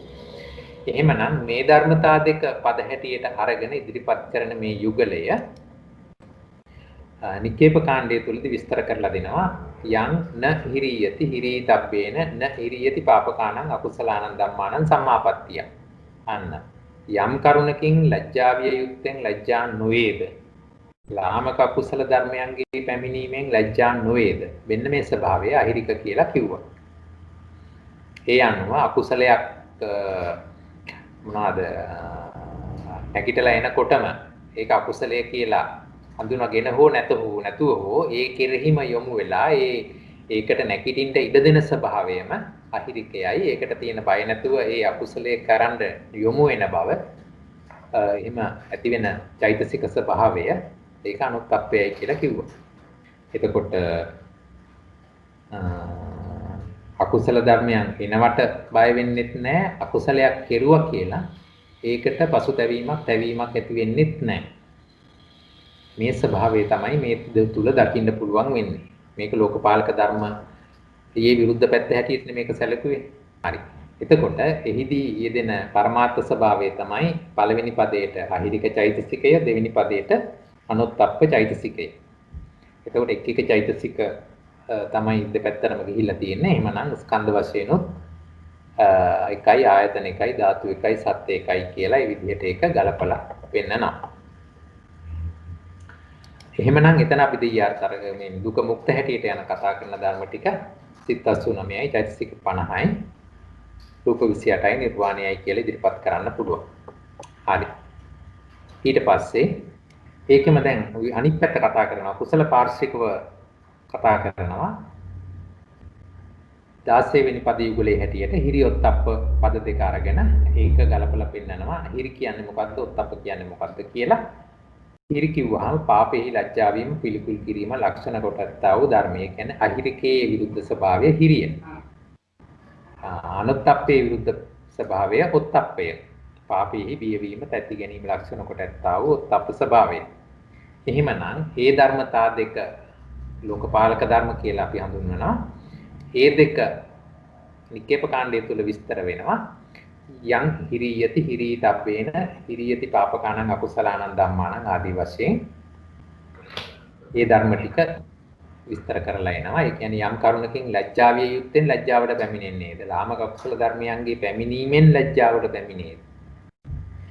ඒ ස්වභාවය තමයි ඉදිරිපත් කරලා තියෙන්නේ. ඒ කියන්නේ අකුසලයක් කරන්න පුදුම පසුබෑමක් හිතේ ඇති වෙනවා නම් කරන්න ඒකට ලැජ්ජාව තමයි ඉදිරිපත් කරලා තියෙන වචනේ. අන්න ඒ ස්වභාවය තමයි හිරි කියලා කිව්වේ. ඔත්තප්පේ වුණාම යම් අකුසලයක් කිරීමට හෝ කිරුවයන් පස්සේ හෝ ඒ ගැන බයක් ඇති වෙන්නේ නැත්තම් ඒක ඉතින් ඔත්තප්පේ කියලා කිව්වා. එහෙමනම් මේ දෙක මෙතන උත්තප්පේ කියලා කිව්වේ යම් අකුසලයකට අපිට හරි බයක් හිතෙනවා. අපි ගැන ඒකට යොමු වෙන්නේ නැති ස්වභාවයක් අපි ළඟ තියෙන එක තමයි උත්තප්පේ කියලා කිව්වේ. ලෝකපාලක ධර්ම. එහෙමනම් මේ දෙකත් එකටම යන ධර්මතා. එතකොට එතනදී ගන්න අභිදේය අර්ථ තමයි හිරි කිව්වහම හිරි චෛතසිකය, උත්තප්පේ කියලා කිව්වහම උත්තප්ප චෛතසිකය. එහෙමනම් ඒක සප්පදේශ දුකයක් අනිකුත් දුක මුක්ත ධර්ම හැටියට එන ටිකත් පැහැදිලි. මේ කියන පද යුගලයන් අපිට ලේසියෙන්ම කතා කරගෙන යන්න පුළුවන් මොකද එකම ආකාරයට යනවා. ඊළඟට 17 වෙනි පද යුගලයේ දෝවචස්සතා දුකේ හැටියට අරගන්නවා. දුර්වච බව. එහෙම නැත්නම් දෝවචස්සතා කියන පදයේ එක පැත්තකටත් ඒකේ අනිකුත් පදයේ හැටියට අරගන්නේ පාපමිත්තතා. හැබැයි මෙන්න මෙතනදී පාපමිත්තතා කියන එක සුවච බව කියලා තමයි සිංහලෙන් දීලා තියෙන පොතේ. ඒක මට හරියටම තේරෙන්නේ නැහැ ඒක වචනේ හරිද කියලා. අපි බලමු සහ එතන මේ මට මතක හැටියට අභිධර්ම භාවනා පොතේ දෙවෙනි පදයට අර්ථකථනයක් දීලත් නැහැ. චන්ද්‍රිකා නෝනකාවේකට විශේෂ මේකක් තියනවද? මොන පදයටද මංගල මහත්තයා? දෝචක්සා. ඔව් ඒකේ මම දාගෙන තියෙනවා. ඒකේ අර්ථ දැක්වීම මම ලියලා තියෙනවා. මගේ පොතේ. කියවන්නද? ඔව් කියවන්න බා. දෝචස්සතා කියන්නේ අවවාද අනුශාසනා මුදුනින් පිළි නොගන්නා වූ දුර්වච හෙවත් අකීකරු පුද්ගලයාගේ ස්වභාවය නම් වූ දෝචස්සතා ධර්මයක් ඇත්තේය. හරි ඒක හරි. දෙවෙනි පදයට පාපී වූ සද්දා රහිත පුද්ගලයන් යමෙකුට මිත්‍රයෝ වූද ඒ පුද්ගලයන් පාප මිත්‍ර යනුවෙන් හඳුන්වයි. ඔහුගේ ස්වභාවය පාප මිත්‍රතාවේ. ඊළඟට මම ලියලා තියෙන එකක් කියන්නම්. පාප මිත්‍රයන් වජනය කිරීමේ වරද නොදැනීම වශයෙන්ද ඔවුන් කෙරෙහි ඇලුම් කිරීම වශයෙන්ද පහළවන්නා වූ කියලා තමයි ලෝභ මූල සිත් 8යි මෝහ මූල සිත් 2යි. ඒක අභිදේය අර්ථ දාලා තියෙන්නේ. තත් සම්ප්‍රදායික විචිතමයි කියලා. ඒකේ සිංහල තේරුම වැරදි නේද තියෙන්නේ? සුවච බව කියලා නේද තියෙන්නේ? ඔව්. එතකොට ඒකේ මම මංගල මහත්තයා සුවච බව කියනකොට සෝචස්සතා නේද? එතකොට අර දෝවචස්සතා කියන එකේ මේ ප්‍රතිවිරුද්ධ තේරුම දෙන්නේ සෝචස්සතා. පාප මිත්‍රතා කියන්නේ ඒක තමයි අර මහත්මය කිව්වේ. මේ මම හිතන්නේ අපේ චන්ද්‍රිකා මහත්මය කිව්ව එක තමයි එතනට ගැලපෙන්නේ නේද? පාපී වූ සද්දා සහිත පුද්ගලයන් යමෙකුට මිත්‍රයෝ වුවද ඒ පුද්ගලයන් පාප මිත්‍ර යනුවෙන් හඳුන්වයි. ඔහුගේ ස්වභාවය පාප මිත්‍රතාවේ. ඔව් එතකොට අර බැලුම් බැලමට පාප මිත්‍ර කියන එක සුවච කියන එකට යනවද කියන අදහසක් හිනා. නමුත් ඒ අර්ථ දැක්වීමට ඒක අපි තව ටිකක් වෙලා බලමු. මට මතකයි ඔකට අනිත් පැත්තේ තියෙන දෝචස්සතානේ. දෝචස්සතා ඊළඟ පදේ. නෑ තස්සතා දුකේනේ ඕක. ඒකේ මම කියලා තියෙන්නේ ඒකේ පද දෙක තමයි දෝචස්සතායි පාප මිත්‍රතායි. ඔව්. එතකොට දෝචස්සතා කියන්නේ අවවාද අනුශාසනා මුද්‍රින් පිළි නොගන්නා වූ. ඒවත් අකීකරු පුද්ගලයාගේ ස්වභාවය නම් වූ දෝචස්සතා ධර්මයන් නැත්තේ. අභිදේයාත්මයෙන් ශීලාදී ගුණයන් උසස් උතුම් විසින් අවවාද අනුශාසනා කිරීමේදීද බුද්ධ ප්‍රඥාප්ති විනය ධර්මයන් අනුශාසනා කිරීමේදී පටහැනි වචන කියමින් දුර්වචන පාන්නා වූ පුද්ගලයාගේ දෝෂ මූල සිද්දක කිය. හරි. දැන් මේක ඊට පස්සේ මම සම්නෙන් අරගත්ත එකක්. සම්නේ තියෙනවා දෝචස්සත සුවච කියන එතන තිබුණ සුවච කියන එකමයි. එතන සුවච කියන එකට දීලා තියෙනවා ලාමක මිත්‍රයන් නැත්තෝගේ ස්වභාව සංඛ්‍යාත වූ ධර්මය. මෙතන නොකීකරු පුද්ගලයාගේ ස්වභාව සංඛ්‍යාත ධර්මය. හරිද? මේක ඊළඟට නික්කේප කාණ්ඩයේ මීට වඩා පැහැදිලි මේකක් දෙනවා.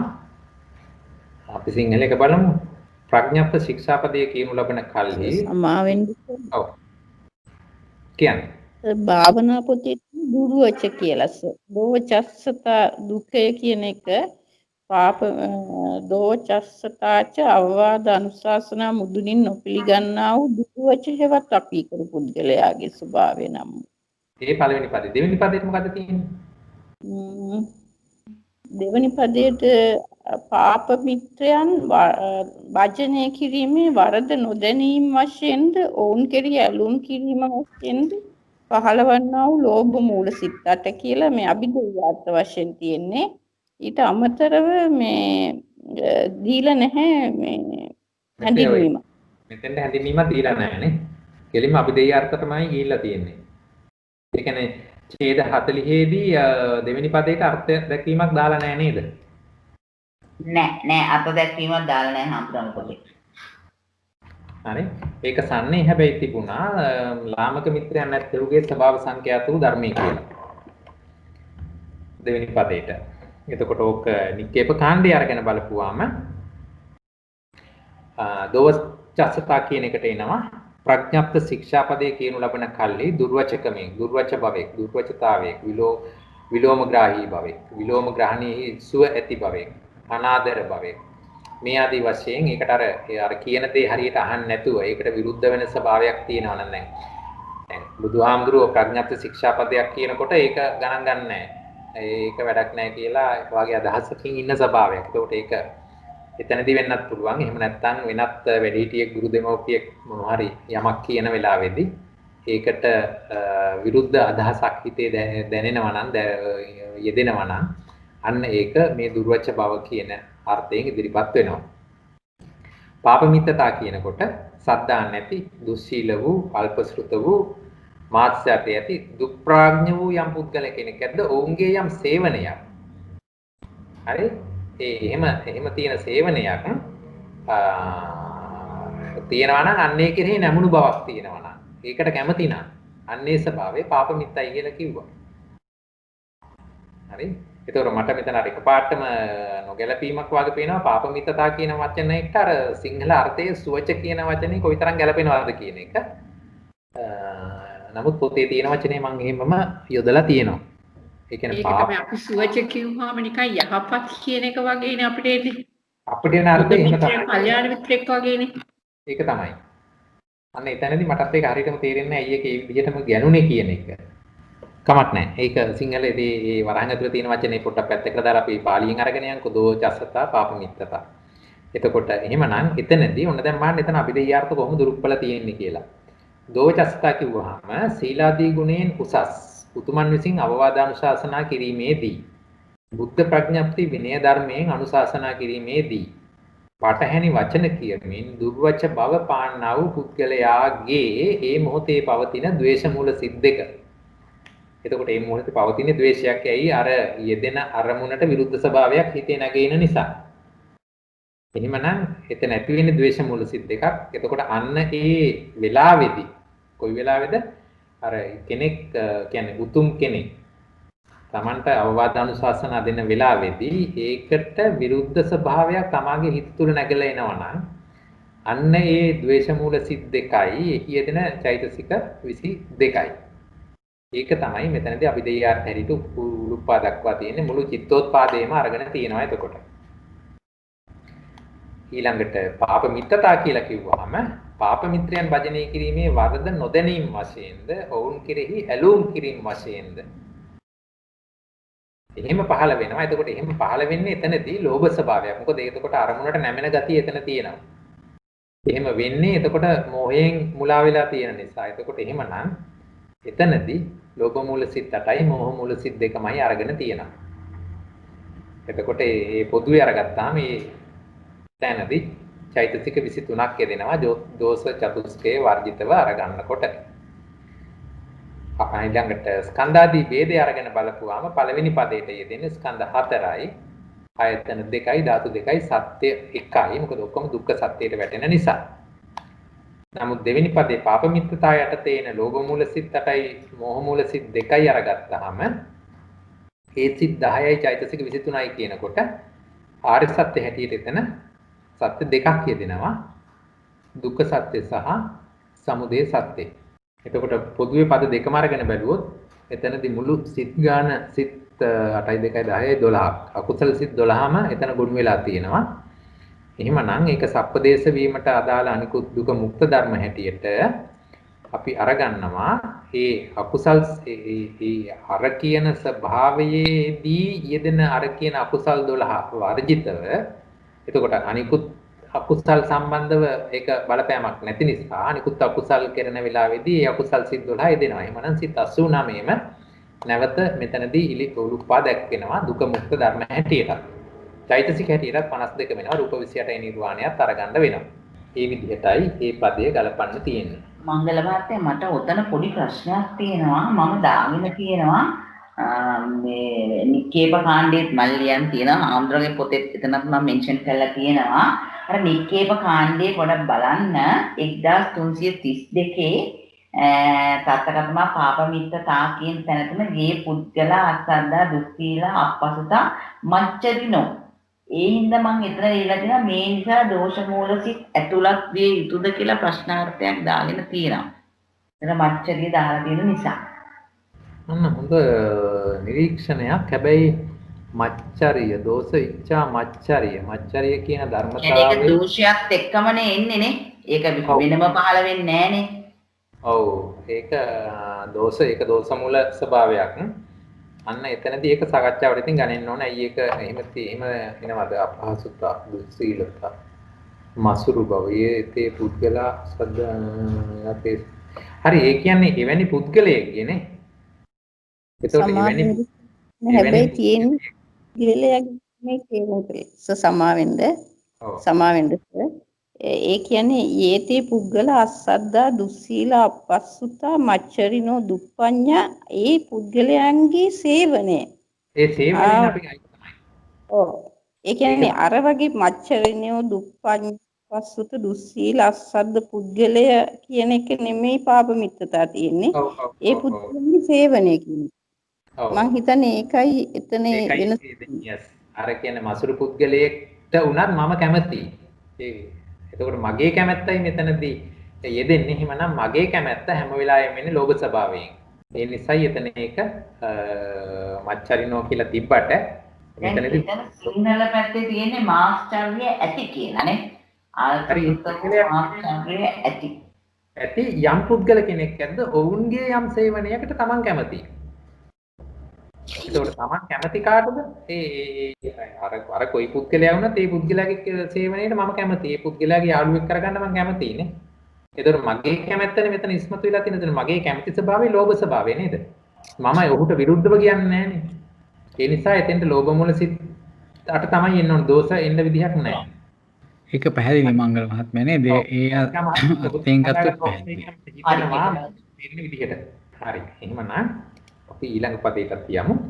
18 වෙනි යුගලේ තියෙන්නේ සෝවචස්සතා දුකේ අරකම විරුද්ධ පැත්ත. දැන් එතකොට මම හිතනවා මේ සිංහල පොතට අර ඉදිරියට තිබිච්ච අර්ථ ඒවා වැරදි කියලා මට හිතෙනවා. සමහරට මේ ටයිපින් මිස්ටේක් වෙන්නත් ඉඩ තියෙනවා ඒවනේ. අවවාද අනුශාසන දැන් සෝවචස්සතා දුකේ කියන එකට එන්නේ අවවාද අනුශාසන මුදිනින් පිළිගන්නා වූ පුද්ගලයාගේ ස්වභාවය. ඒ කියන්නේ අපි කලින් කතා කරපු එකට විරුද්ධ පැත්ත. කල්යාණ මිත්‍රතා කිව්වහම කල්යාණ මිත්‍රයන් කෙරෙහි භක්තිය පිළිගැනීම ඇත්තා වූ පුද්ගලයාගේ ස්වභාව ලක්ෂණය. මේ විදිහට මේ පද දෙක ගැලපීලා තියෙනවා, අර්ථ දීලා තියෙනවා. ඒ භාවනා පොත දීලා තියෙන අර්ථ දැක්වීම. ඊළඟට නික්කේප කාණ්ඩය අරගෙන බලපුවාම සෝවචස්සතා දුකේට අපි කියන්නේ සහධම්මිකේ උච්චමානේ සෝවචස්සායන් මේ විදිහට ඒක කතා කරනවා. ප්‍රඥාප්ති ශික්ෂා පදේ එළවා ලබන කල්හි සුවචකමේ සුවච භවේ සුවචතාවේ අවිරුද්ධ ග්‍රාහ ඇති භවේ අනේ ඒ විදිහට යම් කිසි චෛතසික ස්වභාවයක් Taman තුල ඇති වෙනවා නම් ඒක සෝවචස්සතා කියන එක විස්තර කරලා තියෙනවා. ඊළඟට කල්යාණ මිත්‍රතා කියන එක දැන් අපිට පැහැදිලිව පේනවා අර කලින් දුකයේ දෙවෙනි පදයට දීලා තිබුණු සුවච බව කියන එක මෙතෙන්ට එන්න ඕන කියලා නේ. මෙතන පාප මිත්‍රයන් ඇති බව කියන එක අතෙන්ට යන්න ඕන කියලා. හරි. මම කියවෙන්න මෙතන මේ දීලා තියෙන වචනේ දෙක මාරු වෙන්න ඕනේ කියන අදහස පැහැදිලි දැන්නේ. ඊළඟට කල්යාණ මිත්‍රතා කියලා කිව්වහම යේති පුක්කලා සද්දා සීලවන්තෝ බෞස්සතා ඡාගවන්තෝ පඤ්ඤාවන්තෝ යා තේසං සේවනා නිසේවනා සංසේවනා භජනා සම්භජනා භක්ති සම්භත්ති අයං උච්චති මේ විදිහට ඒක විස්තර කරනවා. ඒ සද්දා ඇති සිල්වත් බෞස්ෘත ත්‍යාගවත් ප්‍රඥාවත් පුද්ගලයෙක් ඉන්නවා නම් ඔවුන් සමග සේවනය ඔවුන් සමග ආශ්‍රය කිරීම ඒකට කැමැති බවක් Taman තුල දැක්වෙනවා නම් ඒ කෙරෙහි නැමුණු බවක් දැක්වෙනවා නම් අන්න ඒ දැක්වෙන ස්වභාවය කල්යාණ මිත්‍රතා කියලා හඳුන්වලා තියෙනවා. එහෙමනම් එහි යෙදෙන අභිදේයයත් අරගෙන බලපුවාම සීලාදී ගුණයෙන් උසස් උත්මන් විසින් අවවාදානුශාසනා කිරීමේදී බුද්ධ ප්‍රඥප්ති විනය ධර්මයෙන් අනුශාසනා කිරීමේදී ගෞරව සම්ප්‍රයුක්ත මුදිනින් පිළිගන්නා වූ පුද්ගලයාට ලැබෙන. ඒ කියන්නේ අවවාදානුශාසනා කොවිතැනකදී හරි ලැබෙනවා නම් කාට හරි. අන්නේ ලැබෙන මොහොතේදී ඒ ලබා ගන්නා පුද්ගලයාගේ සිත තුළ ක්‍රියාත්මක වෙන ඒක පිළිගන්නවා කියන්නේ ඒකට අනුකූලතාවයක් දක්වනවා කැමැති බවක් දක්වනවානේ. එහෙමනම් එවැනි ස්වභාවයක් කුසලයි. ඒ කුසල සිත් උකට ඒක කාමවචර මහා කුසල් සිත් 8යි මහා ක්‍රියා සිත් 8ක් ඉදිලා තියෙනවා මෙතන. ඒ කියන්නේ රහතන් වහන්සේට කෙනෙක් වුණත් බුදුරජාණන් වහන්සේ අවවාද අනුශාසනා කරන වෙලාවෙදී ඒක පිළිගන්නා වග. එතකොට එහෙමනම් තත්සම්පූර්ත චෛතසික 33ක් එතනදී අරන් තියෙනවා විරති අප්‍රමාඤ්ඤා වර්ධිත කරලා. එතකොට ඒ ස්වභාවයේදී කියන්නේ අවවාද අනුශාසනා දෙන වෙලාවේදී ඒක පිළිගන්නා ස්වභාවයේදී ඇතිවන මහා කුසල සිත් 8යි මහා ක්‍රියා සිත් 8යි තමයි අරගෙන තියෙන්නේ. චිත්තෝත්පාද හැටියටම. එතකොට කල්යාණ මිත්‍රතා කියන එකට ඒත් අර කල්යාණ මිත්‍ර ස්වභාවය. ඒ කියන්නේ ඊවැනි පුද්ගලයන් ඇසුරු කරන්න කැමැති ස්වභාවය තුල ඒත් ඇති වෙන්නේ මහා කුසල සිත් 8 සහ මහා ක්‍රියා සිත් 8මයි. ඒ චිත්තෝත්පාදයන් මේ විදිහට සලකලා තමයි අභිදේයාර්ථ දෙපැත්තටම අරගෙන තියෙන්නේ. එහෙමනම් ඒක ස්කන්ධ 4යි ආයතන 2යි ධාතු 2යි සත්‍ය 1යි. මොකද මෙතන මහා කුසල සිත් ක්‍රියා සිත් තියෙන්නේ. ඒක එහෙමනම් ඒ ඔක්කොම ධර්මතා ටික දුක්ඛ සත්‍යයටමයි ගැනෙන්නේ. එහෙමනම් එතනදිත් සප්පදේශ කොටස අපි අරගෙන බැලුවොත් එතනදිත් අර කියන ස්වභාවයේදී ඒ කියන සිද්ධාසය වර්ජිතව එතකොට කියන්නේ අනිකුත් ස්වභාවයන් වලදී ඒ සිද්ධාසය නැවත දුක මුක්ත හැටියට මෙතෙන්ට අරගන්න නිසා සිත 89 අපි සලකනවා. එහෙමනම් චෛතසික 52ක් වෙනවා රූප 28යි නිර්වාණය දුක මුක්ත හැටියට අපි සාකච්ඡා කරනවා. මේ විදිහටයි මේ පද දෙක ගලපලා තියෙන්නේ. ඊට පස්සේ ඊළඟ දුකය ආපත්‍ති කුසලතා දුකය. ආපත්‍ති කුසලතා දුකේ. දැන් මෙතනදී මොනවද ආපත්‍ති කියලා කිව්වේ? ආපත්‍ති දැනගැනීමේ දක්ෂ පුද්ගලයාගේ ස්වභාව ලක්ෂණය වූ ආපත්‍ති කුසලතා ධර්මයක් තියෙදි. එතකොට ඉස්සෙල්ලාම බලන්න වෙනවා මොනවද ආපත්‍ති. දැන් මෙතන සරලව කිව්වොත් ආපත්‍ති කුසලතා කියන්නේ හැවැත්වල දක්ෂතා ආපත්‍තියක් කියන්නේ මේකයි කියලා දැනගන්න හඳුනා ගන්න පුළුවන් ස්වභාවයක් තියෙන නුවණට අපි කිව්වා ආපත්‍ති කුසලතාව කියලා. ආපත්‍ති උට්ටාන කුසලතා කියලා කිව්වා එවැනි ආපත්‍තියක් Tamanට වෙනවා නම් එහෙම Taman අතින් සිදු වුණා නම් එවැනි සිදුවීමක් වූ සැනින් ඒ ආපත්‍තියෙන් Taman ගැලවෙන්නේ කොහොමද කියලා දක්ෂ වෙන බව. එවැනි ඒ තේරුම තියෙන දැන් මේකෙන් ගැලවෙන්නේ කොහොමද කියලා අදහසක් එන බව. මේ දක්ෂතාවය ආපත්‍ති උට්ටාන කුසලතා කියලා හැඳින්වුවා. එතකොට ආපත්‍තියක් Taman අතින් සිදු වුණා නම් ඒකෙන් අයින් වීමත් එහෙම නැත්නම් ආපත්‍තිය මේකයි කියලා දැනගෙන ඒ ආපත්‍තියට හසු නොවි සිටීමේ දක්ෂතාවය. මේ දෙකම මෙතෙන්ට ගලපන්න පුළුවන්. මේක දීඝනිකායේ සංගීත සූත්‍ර අටුවාවේ එහෙම මේක ලස්සනට විස්තර කරලා තිබුණා මට මම කියවපුවාම දීඝනිකායේ සංගීත සූත්‍රයේ අටුවාව සිංහල අටුවාවේ පිටුව 296 ඔයගොල්ලෝ කියවනවා නම් එතන ලස්සන විස්තර ටිකක් තිබුණා මතකයි. ඊළඟට මොනවද මේ ආපත්‍ති කියලා පොඩ්ඩක් බලමු. ආපත්‍ති කියන එකට එක තැනක දීලා තිබිච්ච අර්ථ දැක්වුවා තමයි පහත වැටීම. මොකෙන්ද පහත වැටුනේ? ශ්‍රමණ භවෙන් පහත වැටීමක් සිදු වුණා නම් ඒක ආපත්‍තියක්. එහෙම වෙන ධර්මතා තිබ්බනම් ඒවා ආපත්‍ති ධර්ම.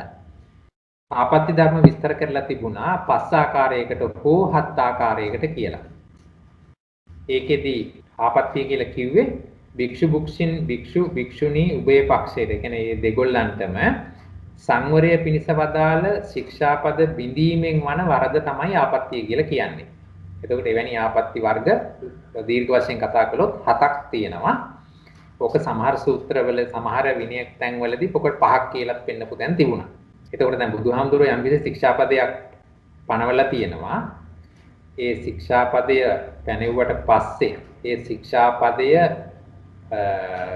යම් කෙනෙක් අතින් බිඳුනා නම් කැඩුනා නම් අන්න ඒක එතකොට වරදක් වෙනවා. මොකද බුදුරජාණන් වහන්සේ තමන් වහන්සේගේ සර්වඥතා ඥානය යොදලා ශාසනය ආරක්ෂා කර ගැනීමට එහෙම නැත්නම් ශාසනයට යොමු වෙච්ච පුද්ගලයාගේ දියුණුව නැතිවීම වැළැක්වීම ආදී කරුණු මට මතක හැටියට කරුණු 10ක්ද කොහෙද මුල් කරගෙන තමයි විනය නීති පැනෙව්වේ. ඒ තථාගතයන් වහන්සේගේ ඒ ඥාණයෙන් පනවපු ඒ විනය නීති යම් කිසි කෙනෙක් කඩනවා නම් හෝ කැඩුනා නම් ඒක වැරද්දක්. එහෙමනම් එවැනි වැරදි වලින් ගැලවෙන්න බුදුරජාණන් වහන්සේ මේවට ක්‍රම දීලා තියෙනවා. එකක් තමයි සිහිය පවත්වා ගැනීම තුළ ආපත්‍යයට නොවැටී සිටීම. දෙවෙනි එක තමයි අදිස්සිය යම් නොවැළැක්විය හේතුවක් නිසා හෝ යම් කිසි ආපත්‍යයකට වැටුණා නම් කොහොමද ඒයින් ගැලවෙන්නේ කියන එක. ඒක විනය තුළ ඉගෙන ගනිද්දී බොහොම ලස්සනට විස්තර වෙලා තියෙනවා. ආපත්‍ය 7ක් කියලා කිව්වොත් ඒ ආපත්‍ය 7 තමයි පරාජිකාපත්ති, සංඝාදිශේෂාපත්ති, චුල්ලත්ත්‍යාපත්ති, පාචිත්‍යාපත්ති, පාටිදේශනීයාපත්ති, දුක්ඛටාපත්ති සහ දුබ්බාසිතාපත්ති කියලා ඒ 7 නම් වශයෙන් දීලා තියෙන්නේ. ඔක 5ක් හැටියට යෙදෙන තැන අර තුන්වෙනියට කියපු චුල්ලත්ත්‍යාපත්තියයි හත්වෙනියට කියපු දුබ්බාසිතාපත්තියයි නැතුව තමයි ඊතුරු 5 ඒ 5ක් හැටියට යෝජනා කරලා තියෙන්නේ මේ තැන්වල.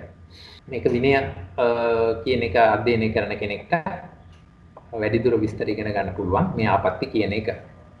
හොඳයි. එතකොට ඒක හිතේ තියාගෙන අපි ආපත්‍ය කුසලතා කියන්නේ මොකක්ද කියන එක නික්කේප කාණ්ඩයේ අර්ථ දක්වලා තියෙන්නේ.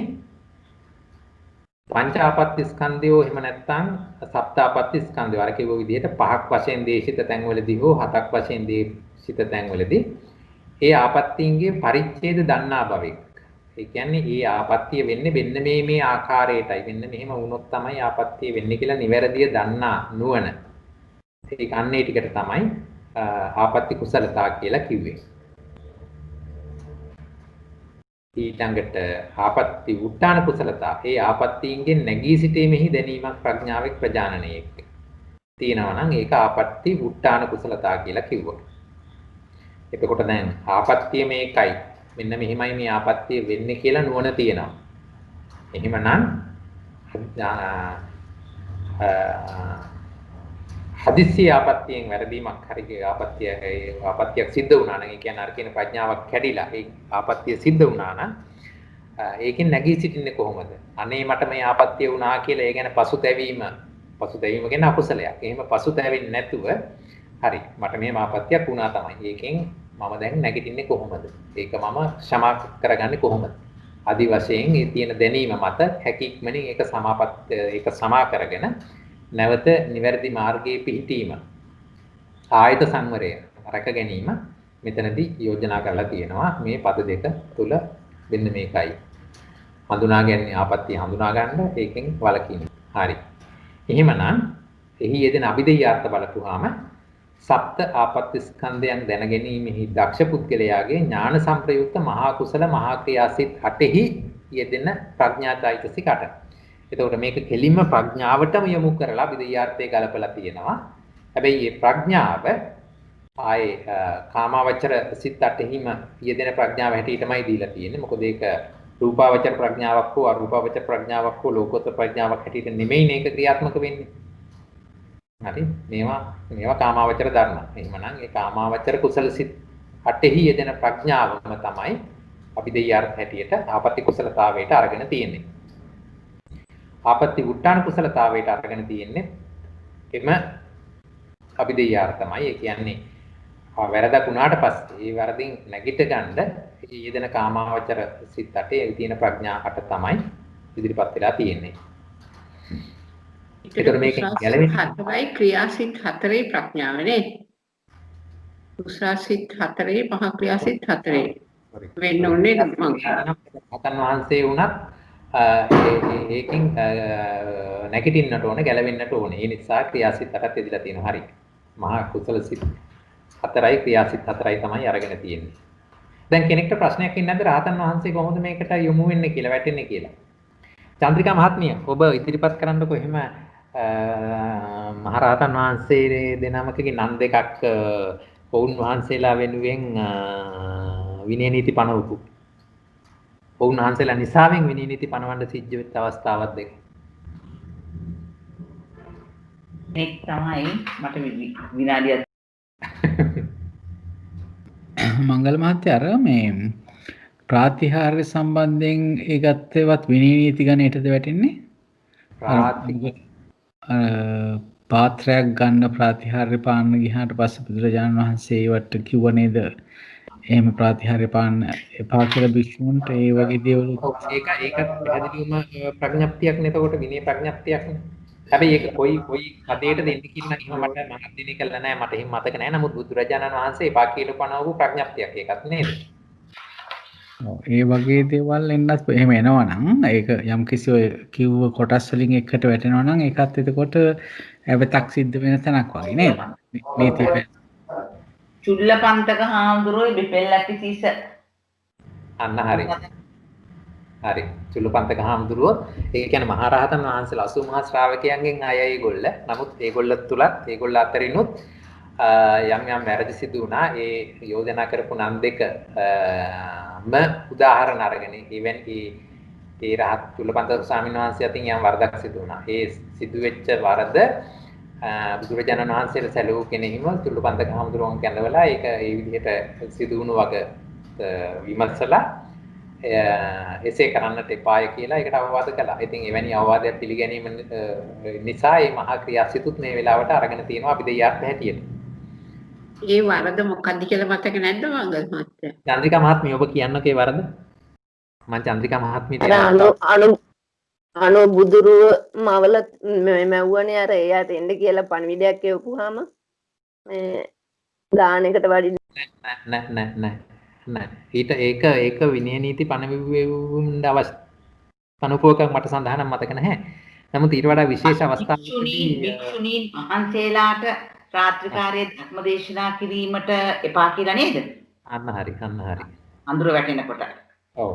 මොකද ඒ ස්වාමීන් වහන්සේට මේ නියම වෙලා තිබුණා භික්ෂුණී ආරාමයට ගිහිල්ලා ධර්ම දේශනා කරන්න කියලා. ඉතින් මේ හාමුදුරුවෝ ගිහිල්ලා භික්ෂුණී ආරාමයේ ඉන්න භික්ෂුණීන් වහන්සේලාට ධර්ම දේශනා කරන්න පුරුදු වෙලා හිටියා.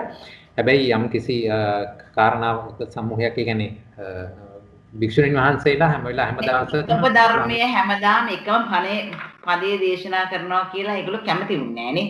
ඒ පාර ඒකට හරියන්න තමයි හිටියේ. ඕක හාමුදුරන්ට තේරුණාට පස්සේ හාමුදුරුවෝ ඊළඟ දවසේ දිග ඇරලා විස්තර කරලා කිව්වා. එතකොට දන්නේම නැතුව රෑ වුණා. රෑ වුණාට පස්සේ ස්වාමින් වහන්සේ ආපහු තමන්ගේ ආවාසයට වැඩියා. නමුත් මේක ආරංචි වුණාම බුදුහාමුදුරුවෝ කිව්වා මේක වැරදි ආදර්ශයක් වෙන්න පුළුවන් කියලා. ඒ ස්වාමින් වහන්සේට අවවාද කළා. රාත් කියන අඳුර වැටෙනවාට පස්සේ භික්ෂුණී ආරාමයක දහම් දෙසන්නවත්කත් එපයි. එතකොට බලන්න දැන් එතකොට ලැටි සීස හාමුදුරුවෝත්නේ අර නිරෝධ සමාපත්තියට සමවැදිලා ඒ 7 වෙනි දවසේ නැගිටලා ඉවරලා අර පරණ බහත් වතුරෙන් පොඟවලා අනුභව කරනානේ. ඒකට තමයි ඒක එහෙම කරන්න එපා. අනිත් මිනිස්සුන්ට අර පුණ්‍ය කර්මය කරගන්න අවස්ථාව සලසා දෙන්න කියලා තමයි කිව්වේ. ඒකට ඒ සම්බන්ධයෙන් තමයි ඊළඟ එක. සම්නිධිකාර පරිභෝගයේ සම්බන්ධයෙන් නේ. අන්න හරි. ඔව්. ඒකට බලන්නේ රහතන් වහන්සේලාත් නමුත් බොහොම අල්පේච්ඡතාවයේ නිසාවෙන් අර තමන් වහන්සේලා දානේ ඉතුරු වෙච්ච ටික වෙනම වේලලා බත් ටික තියන් ඉඳලා නැවත අවශ්‍යතාවයක් වෙච්ච වෙලාවකදී ඒ වේලිච්ච බත් ටික වතුරෙන් තෙත් කරලා අනුභව කළා. ඉතින් ඒ ස්වාමින් වහන්සේත් ඒ වෙලාවේදී නිරෝධ සමාපත්තියෙන් නැගිට්ට වෙලාවේදී නැවත පිණ්ඩපාතේ යන්නේ නැතුව අර ඉතුරු වෙලා තිබුණු වේලිච්ච බත් තෙමලා අනුභව කළා. මේ කාරණචින බුදුරජාණන් වහන්සේ කිව්වා එහෙම කරන්න එපා. අර කවුරු හරි දායකයෙකුට තියෙන මහා පිනක් කරගන්න තියෙන අවස්ථාව නැති වෙනවා. සහ ඒ නිසා ඒ වගේ දේවල් කරන්න එපා කියලත් සම්නිධිකාර පරිභෝගයට යොමු වීම නැවැත්වීම සඳහා මේක වුණා කියලා තියෙනවා. ඒතර බණ්ඩේ හැමෝම 80 මහා ශ්‍රාවකයන්ගේ ශ්‍රාවකයෝ. නමුත් උන්වහන්සේලා අර බයාතුන් බුදුරජාණන් වහන්සේ විනී නීති පනවල තියෙනවා, අවවාද අනුශාසනා දීලා තියෙනවා. ඉතින් එතනින් පස්සේ ස්වාමින් වහන්සේලා ඒව ගැන දැන් දැනුවත් වෙලා, මොකද ඒ වෙනකන් එහෙම විනී නීතියක් පනවලා නොතිබුණු නිසා තමන්ගේ අල්පේච්ඡතාවයේ වැනි මේ ಗುಣධර්ම මුල් කරගෙන අර එක ආකාරයකට විතරක් කියන්නේ එක පැත්තකින් විතරක් හිතලා ඒ ස්වාමින් වහන්සේලා ක්‍රියා කිරීම මුළු ශාසනයේ පැවැත්ම අනුවෙන් බලන බුදුරජාණන් වහන්සේගේ පැත්තෙන් ඒක වරදක් හැටියට ඉදිරිපත් දැකලා ඒ සඳහා බොහොම කරුණාවෙන් අවවාද අනුශාසනා කරපු අවස්ථා ශාසන විනය ඉතිහාසයේ තියෙනවා.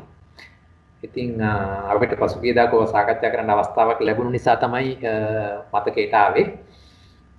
ඉතින් එවැනි ස්වභාව තියෙන නිසා තමයි මෙතනදී ක්‍රියාසිතුත් මේ අභිධියාත් වලට අරගෙන තියෙන්නේ. එතකොට ආපත්‍ය නැගී සිටීමටත් එහෙමනම් බුදුරජාණන් වහන්සේ වෙන ආපත්‍යක් වුණාම මේකේ නැගී සිටින්නේ කොහොමද ආදී වශයෙන් විස්තර කරලා තියෙන උදාහරණයක් ඒ ඇවැත් දෙසීමෙන් හෝ එහෙම නැත්නම් කර්ම වාක්‍යයක් කියලා වික්ෂු සංඝයා ඉදිරියේ ඒ පොයේ කරන වෙලාවල් වලදී ඒ ඇවැතින් වැළකීමට ඒ අවස්ථාව දීලා තියෙනවා. මොකද එහෙම නැත්නම් යම් කිසි කෙනෙක්ට ඇවැතක් වුණාම ඒ වරද තුලම පසුතැවි ඉන්නවා මිසක් නැවත තමන් පැමිණි කුසල මාර්ගයේ ඉදිරියට යාම අතපසු වෙන නිසා ඒ තැන ආයත සංවරය පිහිටුවාගෙන නැවත අදිෂ්ඨානයෙන් ඉදිරියට යාමට අවස්ථාව දීලා තියෙනවා. ඒ නිසා තමයි ආපත්‍ය උත්තාන කුසලතාවය Taman දිනු කරගත යුතුයි කියලා එතන තියෙන්නේ. හරි එහෙමනම් මෙතනදී අභිධේයත් හැටියට උනේ මහා කුසල ඥාන සංප්‍රයුක්ත කුසල සිත් 4යි මහා ක්‍රියා සිත් 4යි කියන සිත් 8 තමයි එහි යෙදෙන ප්‍රඥා චෛතසික 8. හොඳේ. ඒක කෙලින්ම ප්‍රඥා චෛතසිකයටම යොමු කරලා කතා කරලා තියෙනවා. හරි. එහෙමනම් ඒකේ දුක මුක්ත ධර්ම හැටියට ඊතුරු සියලුම ධර්ම ටික අරන් තියෙනවා. එතකොට සිත් 89යි චෛතසික 52ම අරන් තියෙනවා. මොකද අනිත් අවස්ථාවේ තියෙන ස්වභාවයන් සලකලා රූප 28යි නිර්වාණයත් සාකච්ඡාවලට අරගෙන තියෙනවා. හොඳයි. අපි දැන් පද 19ක් කතා කළා. වෙලාව 7යි. මම හිතනවා අපිට නවත්තන්න කාලය ඇවිල්ලා නේද? ඔව් එහෙම තමයි මංගල් මහත්මයා මම හිතන්නේ කාලේ බලනකොට දවසක මෙතනින් සාකච්ඡාව නතර කරලා ඊළඟ සතියේ ඒක සාකච්ඡා කරමු. හැබැයි මෙතනදී අපත්‍ය කුසලතා නෑ අපි මෙතනදී නවත්තලා ඉදිරියට කරගමු. සමාපatti එකත් ඒ වගේමයි නේ එකක් කරා නම්. එහෙමනම් ඒකත් කෙටි නම් ඒ ආකාරයෙන්ම නම් ඒකත් ඒකම තමයි අභිධේයාර්ථ ඒකෙත්. හරි. එහෙමනම් සමාපatti කුසලතා එකේ එතනදී සමාපatti කුසලතා කියන්නේ රූපාරූප ධානය ඒ කියන්නේ අෂ්ට සමාපත්තීන් හරි එහෙම නැත්නම් නවානුපූර්ව විහාර සමාපත්තීන් දක්ෂතාවය තමයි එතනදී ඉදිරිපත් කරලා තියෙන්නේ. ඊළඟට එහෙම සමාපත්තියකට ඉන්නවා නම් ඒකෙන් නැගී සිටීමේ දක්ෂතාවය තමයි සමාපatti උට්ටාන කුසලතා කියලා දීමා තියෙන්නේ. එතකොට සම වැඩි යුතු නිසාවෙන් සමාපත්තිය පෙන්නවා. එතකොට ඒකෙන් මොනවද එහෙම ඒකේ දක්ෂතාවය කොහොමද දැන් ආහාරයේ ඍතු මේ ආහාර යෙදෙන අවස්ථා ඊළඟට ඍතුව මේ කොයි වෙලාවට මේ දේ කරන්න හොඳද ඊළඟට මම මේ වෙලාවේ මේකට යෝග්‍යද ආදි වශයෙන් එහෙම සමවතට සමවදින්නට හිතු වෙලාවට හිතුණු විදිහට සම්වැදීම නෙමෙයි මෙතනදී කතා කරන්නේ. ඒ සඳහා සුදුසු යෝග්‍ය බව සලකලා ඊට අනුරූපව ඒ ධානයට සමවැදීමේ දක්ෂතාවය. ඒක තමයි සමාපatti කුසලතාව හැටියට පෙන්වලා තියෙන්නේ. ඊළඟට තමන් අධිෂ්ඨාන කරපු කාලය ගෙවි යනවත් එක්කම ඒකෙන් නැගී සිටීමට තමන්ට දක්ෂතාවයක් තියෙන්න ඕනේ. ඒ අනුවත් ඒක ගොනු කරලා සමාපatti උට්ටාන කුසලතා කියලා ඉදිරිපත් කරලා තියෙනවා. මේකට මම දැක්කා අංගුත්තර නිකායේ සමාපatti වර්ගයේ හොඳ සූත්‍රයක් තියෙනවා. සිංහල අටුවාවේ 454 වෙනි පිටුව පොඩ්ඩක් කියවුවනම් ඒවට තව වැඩිපුර විස්තර ඉදිරිපත් වෙලා තිබුණා. ඊළඟට මෙතනදී නවානුපූර්ව විහාර සමාපatti කිව්වේ මොනවද? පඨම ධාන, ဒုတိ ය ධාන, තතිය ධාන, චතුක්ක ධාන. එතකොට එතන මේ පැත්තෙන් 4යි. ආකාසානංචායතන විඥාන ආකින්ච නේව සංඥා. එතන 4යි 8යි. ඊළඟට සංඥා වේදයි නිරෝධ සමාපත්තියයි 9යි. මේ විදිහට තමයි නවානුපූර්ව විහාර සමාපatti කියලා විස්තර වුණේ. මම ඒක අරගත්තේ දසුත්තර සූත්‍රයෙන් දීඝනිකායේ. එතකොට එතනදී තියෙන මංගල මහත්තයා එතනදී ඇත්තම මුලින් කියන්නත් අවශ්‍ය නැති වෙනවා. එතකොට නේද මේ රූපාවචර අරූපාවචර කියන කොටස සඳහන් කරලා තිබුණා එතන නේද? ඔව්. ඊට පස්සේ තමයි මේ නව එතනදී අෂ්ට සමාපatti හරි නවානුපූර්ව කියලා හරි අරන් අෂ්ට සමාපatti කියලා ගත්තොත් අර නිරෝධ සමාපatti එන්නේ නැහැ නේද? 4යි 4යි 8යි නෙන්නේ. ඔව් ඔව්. අර නිරෝධ ඒ කියන්නේ එතකොට සෛක්ෂ දෙකටම මේක යොදලා තියෙනවානේ. එහෙම නැත්ත් රූපාරූප ධානලාභියෙක්වත් ඒක ඉදිලා තියෙනවා. එතකොට සමාපatti කුසලතා නික්කේප කාණ්ඩය අරගෙන බැලුවොත් එතනදී සවිතක්ක සවිතාර සමාපත්තියක් තියෙනවා. ඒ කියන්නේ අවිතක්ක අවිචාර සමාපත්තියක් තියෙනවා. අවිතක්ක මොනවද?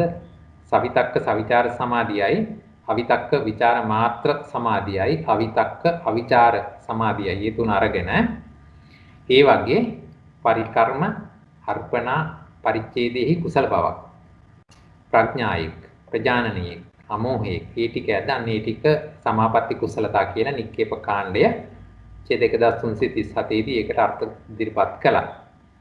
ඊළඟට සමාපatti උට්ටාන කුසලතා කියන එකට ඒ සමාපත්තියෙන් නැගී සිටීමේහි දක්ෂතාවය මුල් කරලා අර්ථ ඉදිරිපත් කළා. අභිධේයාර්ථ හැටියට සමාපatti කුසලතාවට කිව්වේ සමාපත්තිය දැනගැනීමෙහි පොහසත් වූ ඥාන සංපයුක්ත මහා කුසල මහා ක්‍රියාසිත 8හි යෙදෙන ප්‍රඥා චෛතසික 8.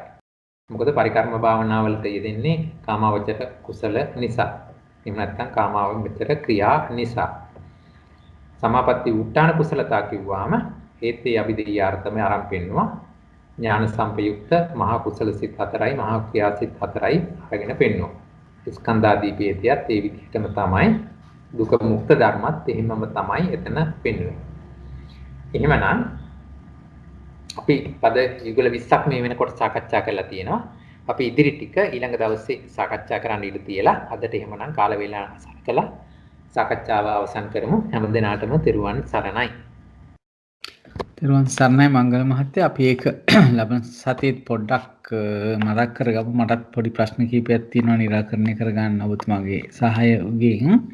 ඒ වගේම කල්යනා මිත්‍රයන්ගේ අදහස් වලින් ලබන සති ලබන ඉරිදට සාකච්ඡාවට ඉදි ප්‍රස්තාව තියෙනවද? ලබන සඳහනේ.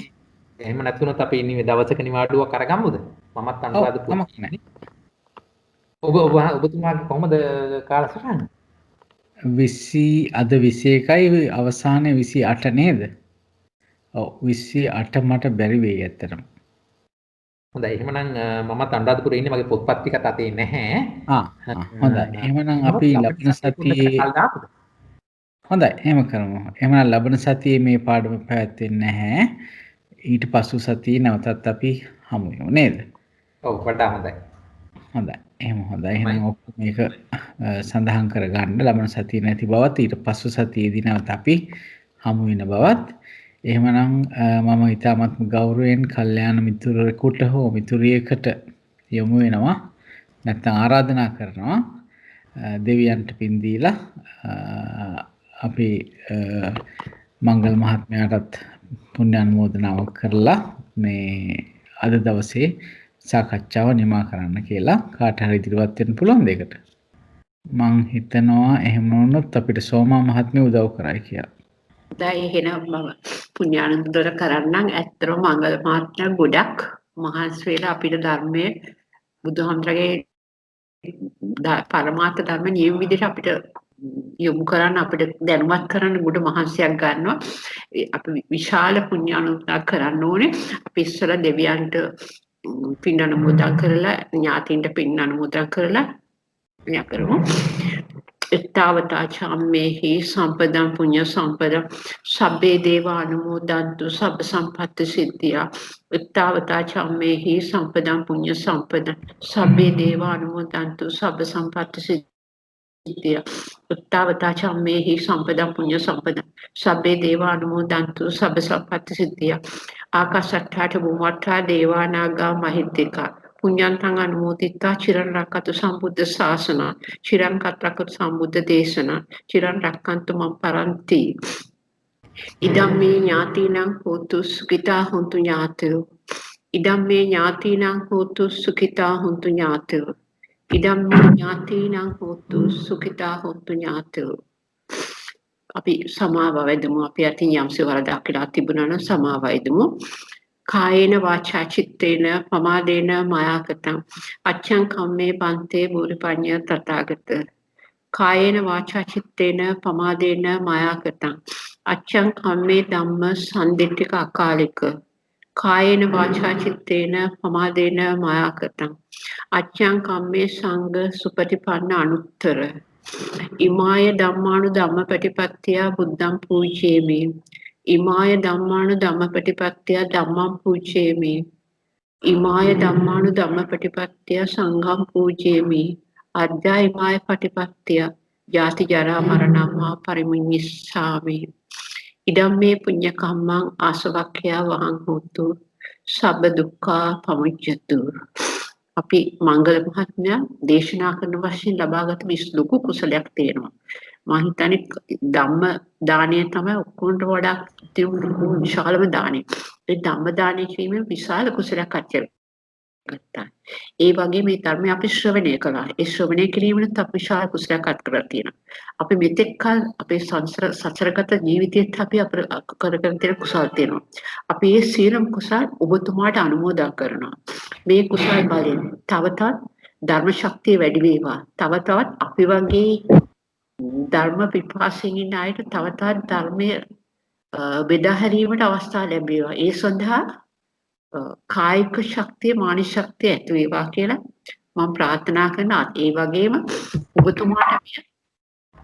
ඔබතුමාගේ භවය මේ සසරෝගෙන් ඊතර වීම සඳහා පාරමිතාවන් සම්පූර්ණ කිරීමටම ඉපහල් වේවා කියලා ප්‍රාර්ථනා කරනවා. ඒ වගේම මේ කටයුතු සම්පාදනය කරන්න බ්‍රුනෝ මහත්මයා නැතුණත් එතුමාට මේ සම්බන්ධීකරණ ජයන්ත රත්නායක මහතාටත් ලක්ෂ්මී මහත්මියටත් ශ්‍රීමති මහත්මයාටත් සියලු දෙනාට මේ සහවැදෙන සියලු දෙනාටත් මේ කුසල අපි එක වගේ අනුමෝදන් කරනවා. ඒ වගේම මේ දේශන සමන් දෙන අයත් ඉතා වැදගත්. ඒ සියලු දෙනාට අපි සියලු දෙනාටම අපේ මේ සසරෝගෙන් ඊතර වීම සඳහා මේ සියලුම කුසල පාරමිතාවම වේවා කියලා ප්‍රාර්ථනා කරමින් මම නියැට වෙනවා. තෙරුවන් සරණයි. නැවත හමු වෙන ලබන අවුරුද්දට සියලු පින් සුබ නව වසරක් වේවා. එසේම වේවා. එසේම සියලු දෙනාටම සුබ නව වසරක් වේවා.